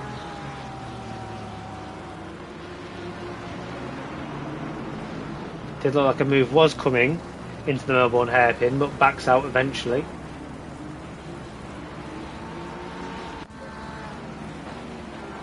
Now further back, Jabino looking at Richings again, but he's got Rodriguez even closer. Ooh, as he taps, and another tap. Bit of a Constantina effect initiated by Jabino, and that's going to allow Kokomonakis to pull up alongside Rodriguez, but that Mustang and its pace in a straight line pays dividends. Kokomonakis has to respect Filomeno on the exit, gives him space to drive out.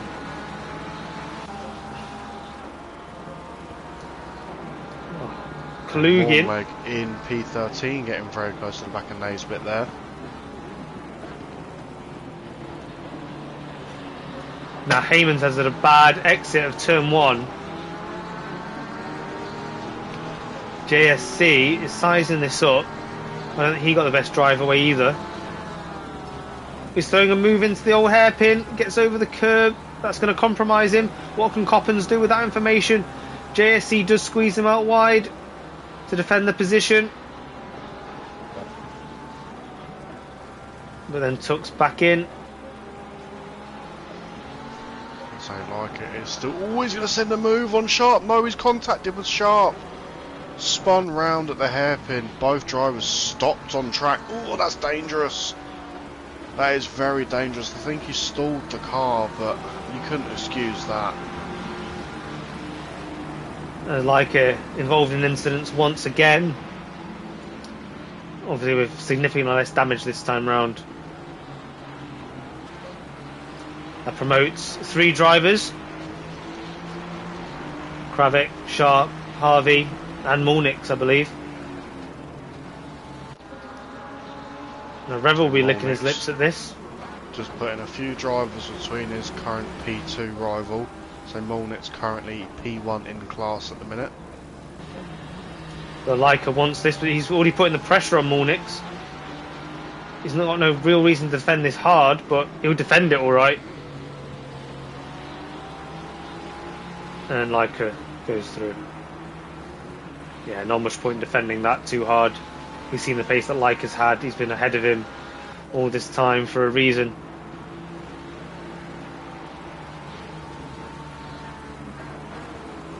So the battle for P4 is hotting up, Retro.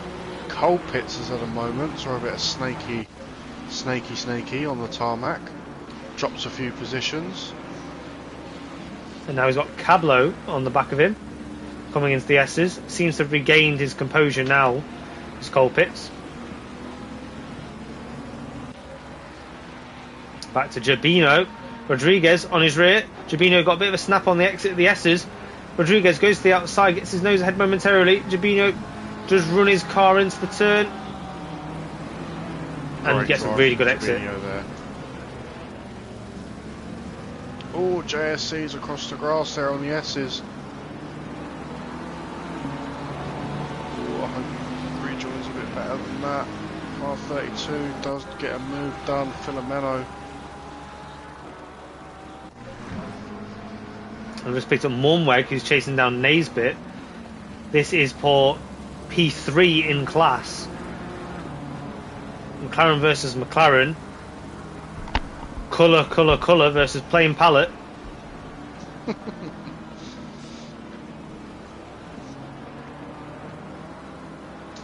it looks like Naisbit has got this one under control, at least for the time being. He's got Hook, Bonham seems who's to falling really back towards struggling him. this race too. Not quite sure if he's got damage that's affecting the car or not, but so he's down in P14. He's cutting the grass once again.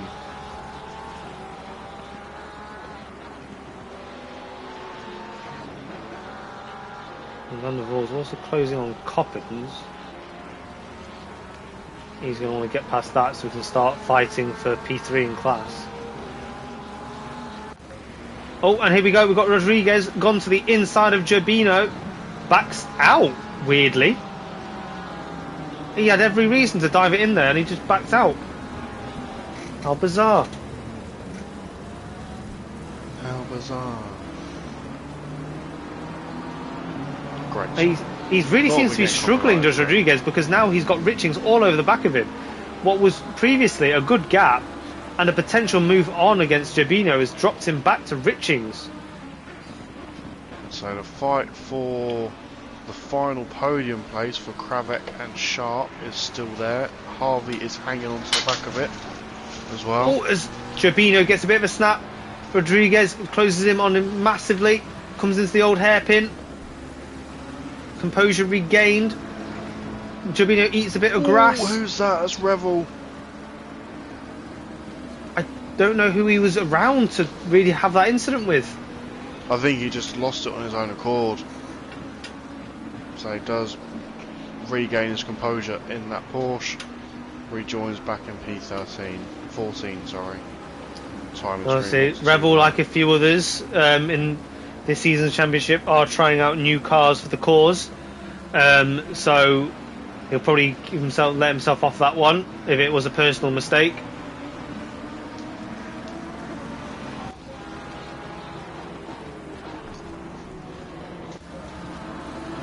Now we see Naisbit going a bit deep into the final turn. Mornweg. So we've got a nice little movement from Thacker and Trotman there. Trotman looked like he had a great bit of drive out from the S's for P26 there.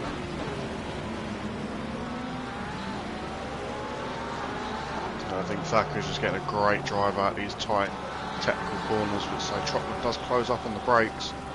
Not his usual car, the Porsche for Trotman, normally in the Ferrari or the McLaren, picking the Porsche this season, quite interesting. Well, just seeing Cablo go deep and onto the grass, that has invited Sir Fontaine through. Serpentine and Townsend if we can get round it. So here comes Townsend. Cablo might still be struggling. Got a battle just behind as well of Jabina and Rodriguez still going on.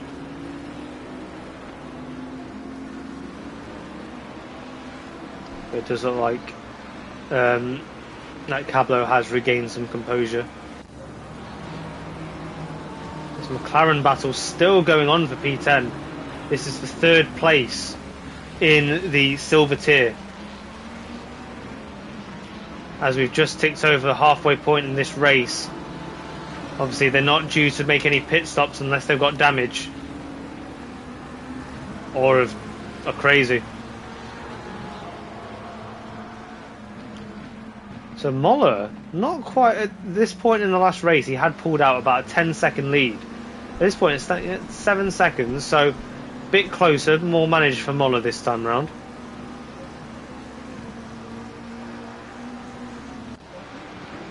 We've got so many cars entering turn 1 at the moment, led by Richings, with Jabino just slightly ahead. It's Eden in the McLaren, in between the Mustang and the Porsche, Rodriguez and Edem. Oh, Colpitts has had a moment. Just flicking through the pack there. So Colpitts was facing the wrong way on the grass, but does pick his BMW back up and is racing once again. So Richings in his Ferrari, having to defend from Rodriguez. This pack, as close as it's been, hasn't changed position in a long time. Threats have been made for a few dives, but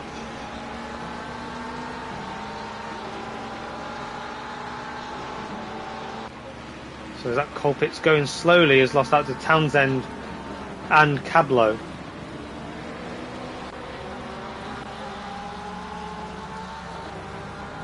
I don't believe the McLaren of Eden will make a move here, but he'll definitely show his nose. Ooh, almost right up his exhaust. As this gets super bunched. Eden in the McLaren having to defend. Rodriguez in the Porsche, who likes to go round the outside. Didn't find much joy out there on the dirty part of the track. Just spectating. Oh, Eden gets a snap. And Edem, the Porsches of Revel and Kalugin, will now let themselves through. Now Kalugin is there as well.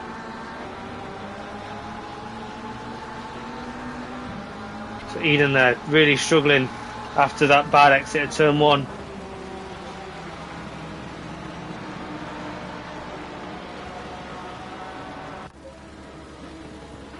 As we pick up Molnix, who's doing a bit better than just seeing off his tiers win.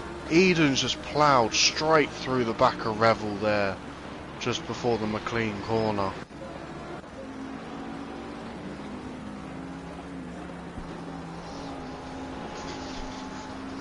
As he does seem to let people by, but damage is done. Revel, who early on was... we've got Rodriguez just up in front, going side by side with Richings in the S's. And how big that Mustang is, still got spun round like a ballerina. And now he's getting chased down by Vanderwall.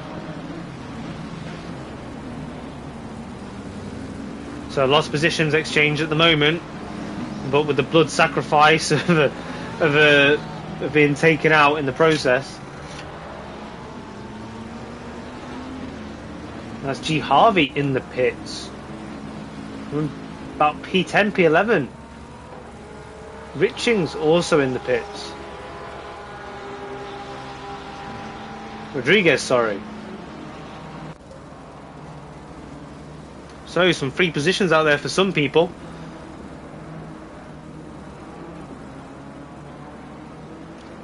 Let's pick up Naisbit, chasing down Hoek in the Beamer. Maybe we missed something, but I'm sure the stewards are going to be busy what may or may not have happened. So just a stumble with Naisbit, as he might get a move after the S's. It's number 1 hairpin. He moves early and he taps him in the S's. Oh no, it was not on.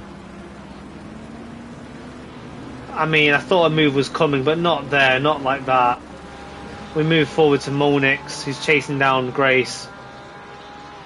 It's a great performance from Molnix here.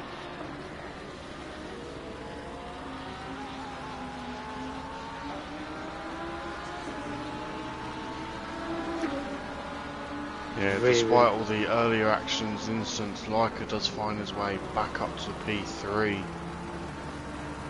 What a drive, what an introduction. So you got Grace 4.5 seconds behind, but Molnix is just over half a second behind Grace, closing corner after corner. I mean, as long as he can maintain that gap behind him to Fitterer, it really doesn't really need to do that much more. He's got 14 minutes left. What more does he really need to do?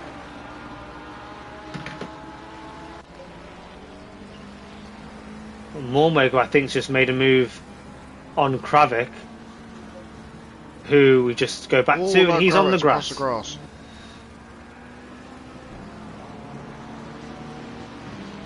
And he's going to get passed by a few here. That's Naisbitt going through.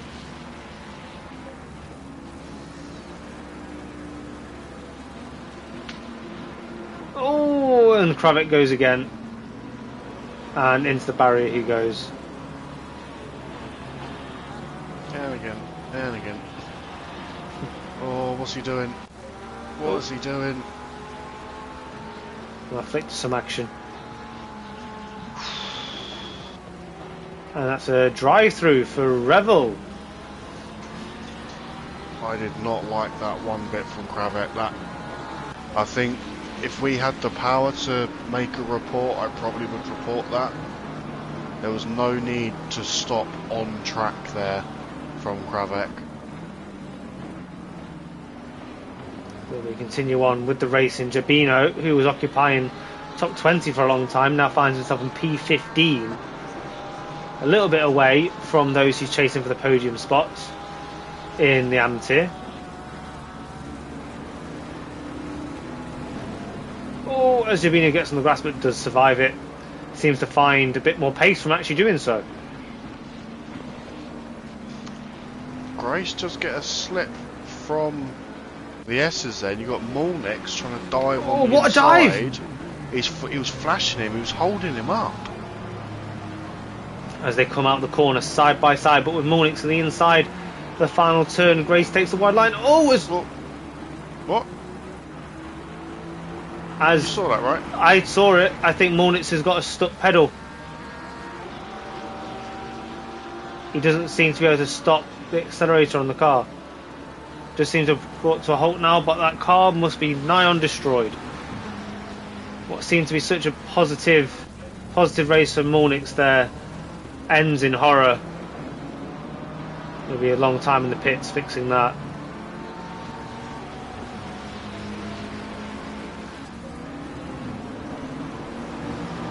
As we've gone board with Richings, who then sends it off onto the grass into the final turn. Comes back on, and through goes Gedman.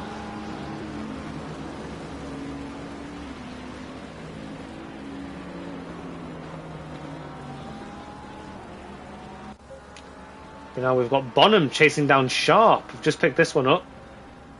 Ferrari versus McLaren through Coppice.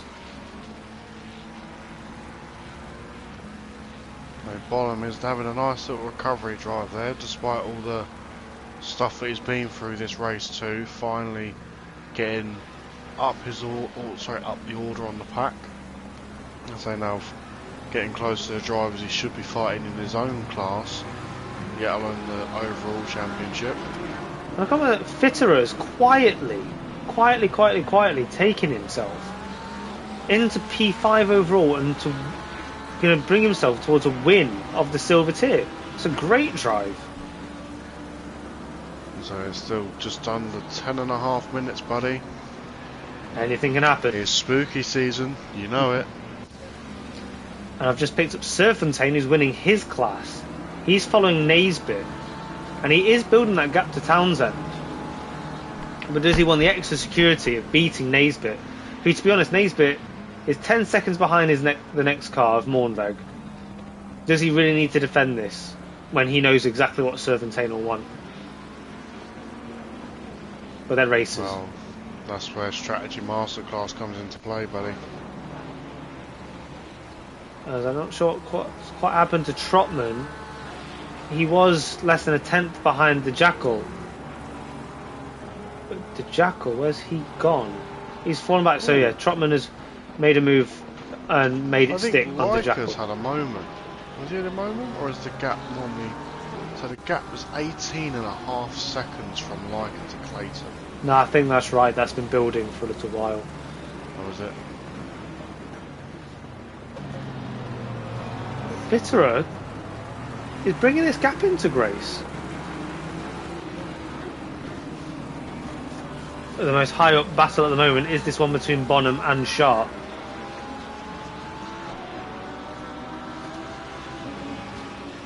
But they seem to be relatively respectful. Might turn up the heat towards the end. Serpentine still respectively staying behind Naisbit. It's a huge battle being led here, with the car leading it being Cablo in that Bentley barge.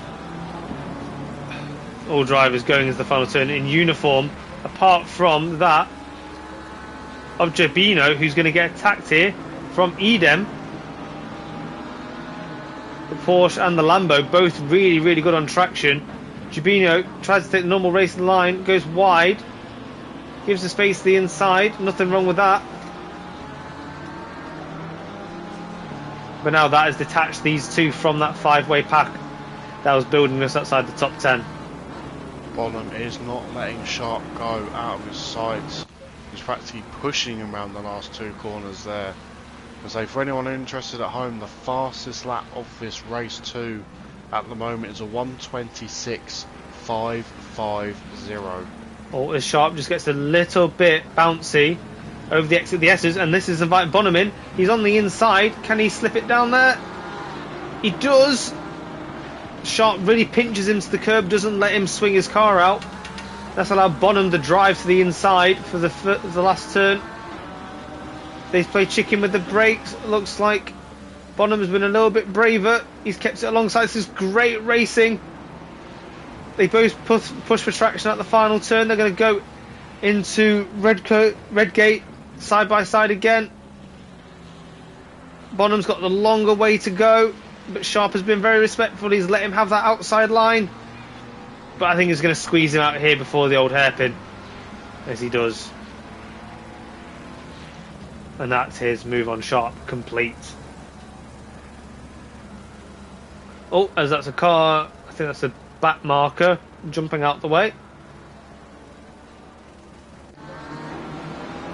Edem and Jabinio still going at it for P14. They've regained the time to this pack of 5 as well. Oh, but then he's gone deep and Jabinio's gone through, just like that. For all the laps that he's been fighting for it, he's giving it away really cheaply by going off onto the grass there. So all his hard work undone, and now, through the slowness of them fighting, they've now made this 5-car battle what's going to be a 7-car battle for P11, all led by Cablo. And further up from them, Serfontaine still chasing Naisbit. I do wonder if he's going to get frustrated in a moment. He's almost too close for it to be worth it, as Gedman dives out the way.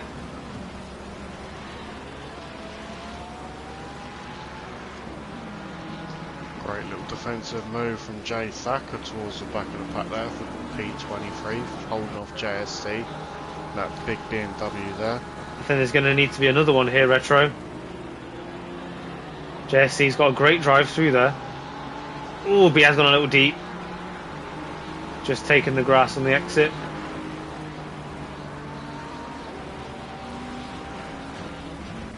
And that's Trotman ahead of them. We've still got Townsend trying to catch Cablo. I've just picked up Hook as well, who has been very close to the back of Van der Waal in this last sector. Going to interrupt you once again, buddy. Fitterer is catching Grace. Half a second. Wow. From Fitterer to Grace now. The stream is just seeing the conclusion of the Hook Van der Waal fight, because it's been the closest it's been for a while. They've got Jabinho ahead of them, but it does like Van der Waal has got hold of that. So Fitterer, who we did say was closing early on, it was about 2 seconds a few laps ago, and now he finds himself underneath a second to M. Grace. He's really cementing his position as P1 in his tier, and a real contender for the overall championship. Oh, gets a bit of a snap, but collects it up. No harm done. As I believe they are catching, I think that's Rodriguez or Richings they've got ahead of them.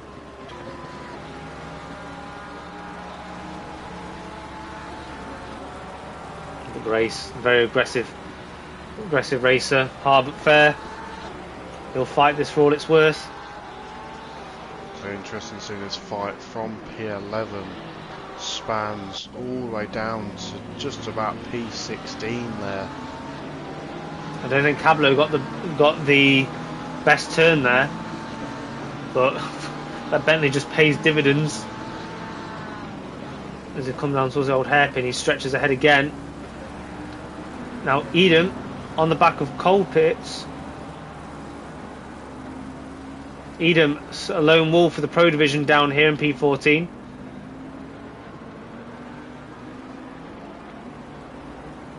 So that's Van der Waal getting a bit snappy in the back.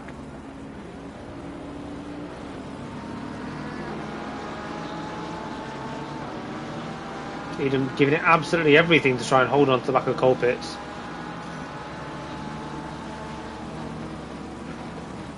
Tries to spook him in the S's. Gets a great drive out the back, but needs to get out from underneath his gearbox.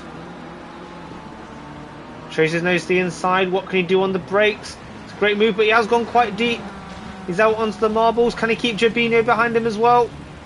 He can. Gets a good drive out, which covers off Jabinho, but he once again hasn't made that position. Very aggressive on the brakes is Edam. He's still right there. He's regained this ground very well.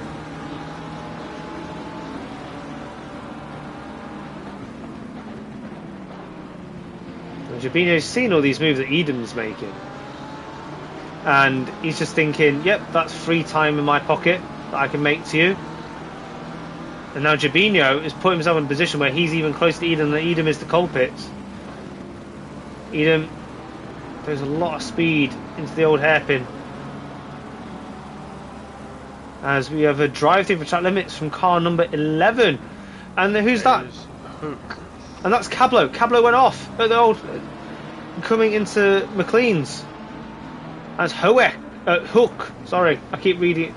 I'm saying it how I'm reading it. I do apologise, Hook. And now Fitterer. Super close to the back of Grace. Grace is currently having to deal with the back marker.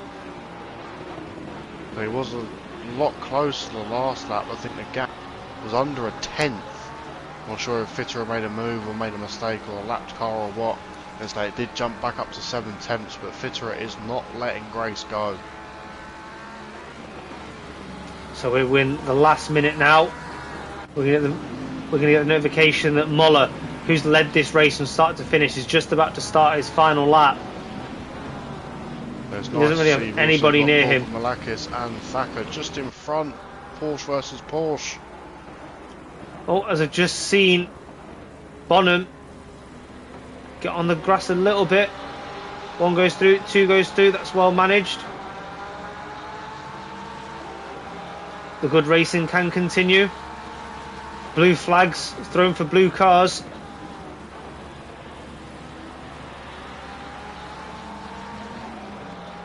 Another back marker in the way there.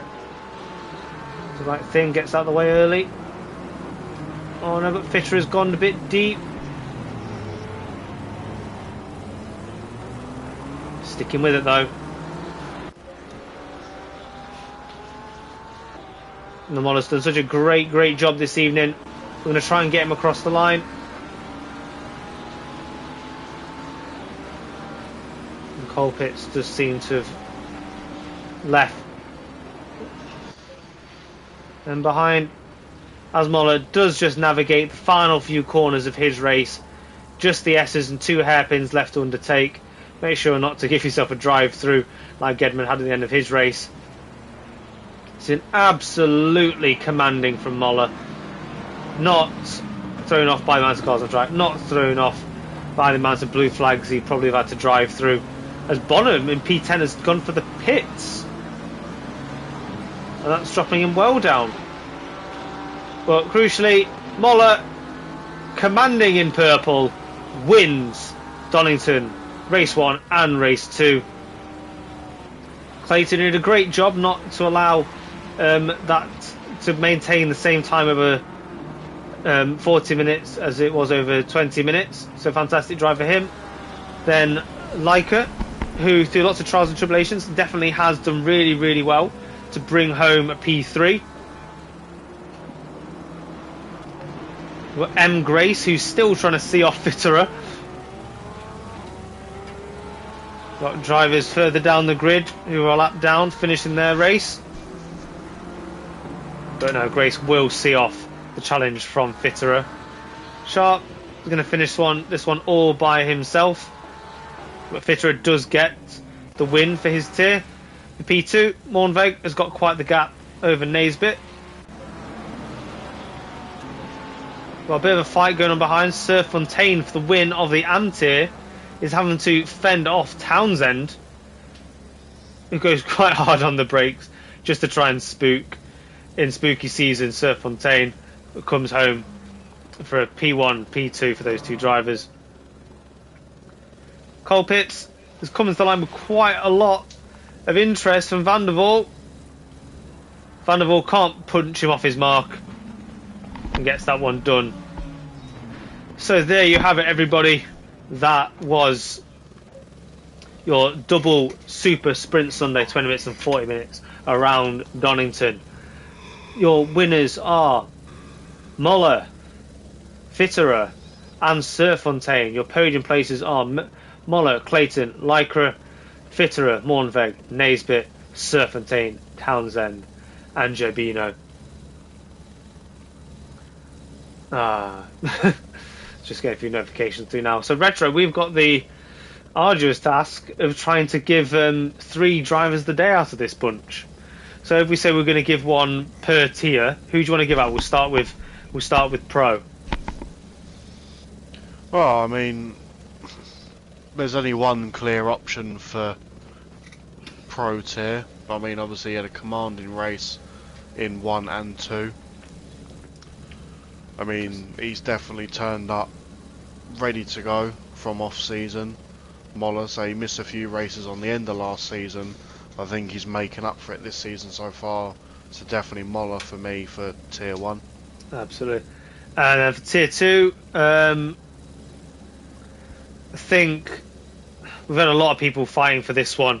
Obviously Fitterer quietly got into that position, so really well done for him. Naisbitt was also up there quite a lot. He had quite an eventful race. If you further down, yeah, I think don't want to just give it to winners, but I think for silver tier I want to give it to Naisbitt. He was involved in quite a lot of battles and seemed to come out relatively unscathed. And the AM tier, it's a tough one. They were interchanging a lot of positions out there.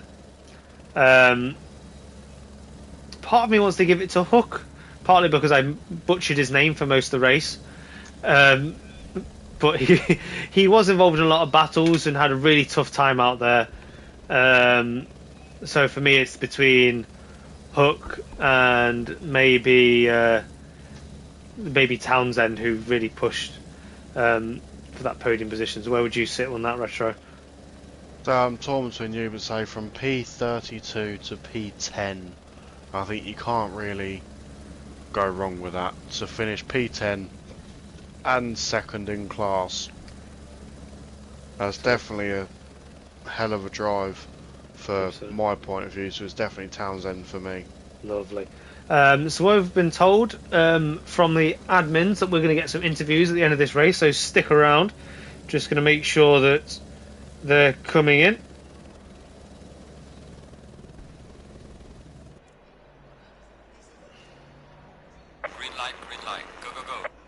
see who the admins are wanting to interview to bring in for interviews.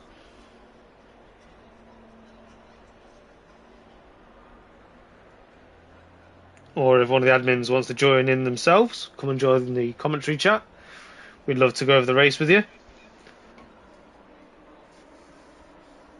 So we'll just wait for a few moments. But thank you so much, everybody that has been involved, commenting, like the stream, share, subscribe. Maybe if you weren't subscribed for this one, get yourself subscribed so you don't miss the start of next week's race. We've got multiple rounds, multiple amounts of racing. You can subscribe to FRL 4. You can join our Discord, join the racing, join the Patreon. It's all there. It's all ready and set up for you.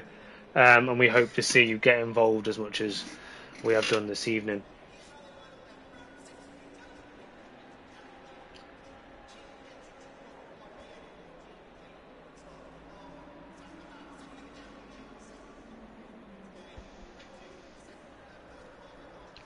So we'll give it a couple more minutes to see if anybody gets invited in.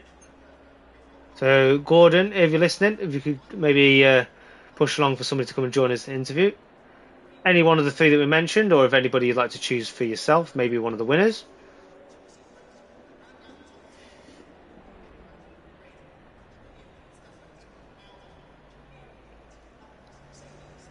Yeah, I hope everybody enjoyed that. We had good fun, didn't we, Retro? Yeah, definitely. So round 1, back to the spicy action, Super Sprint Sunday. Be there or be square, but say please guys don't forget Taco Tuesday is starting next week as well, late night Thursday as well, and also Sprint Sunday again next week. So a few special events, different race timings for different events. If that's what you want to do, get involved in, say anything FRL related, do get involved, drop a message and one of the admins will get in touch with you. Yeah, fantastic stuff. Not getting too much in the way of responses for interviews, so I think we're going to call that an evening for tonight. We'll make sure to be better organised next time round. But thank you so much for those who've stuck around for those interviews. We're going to try and progress that further. But yeah, like, subscribe, be there for the next one. Good night, guys.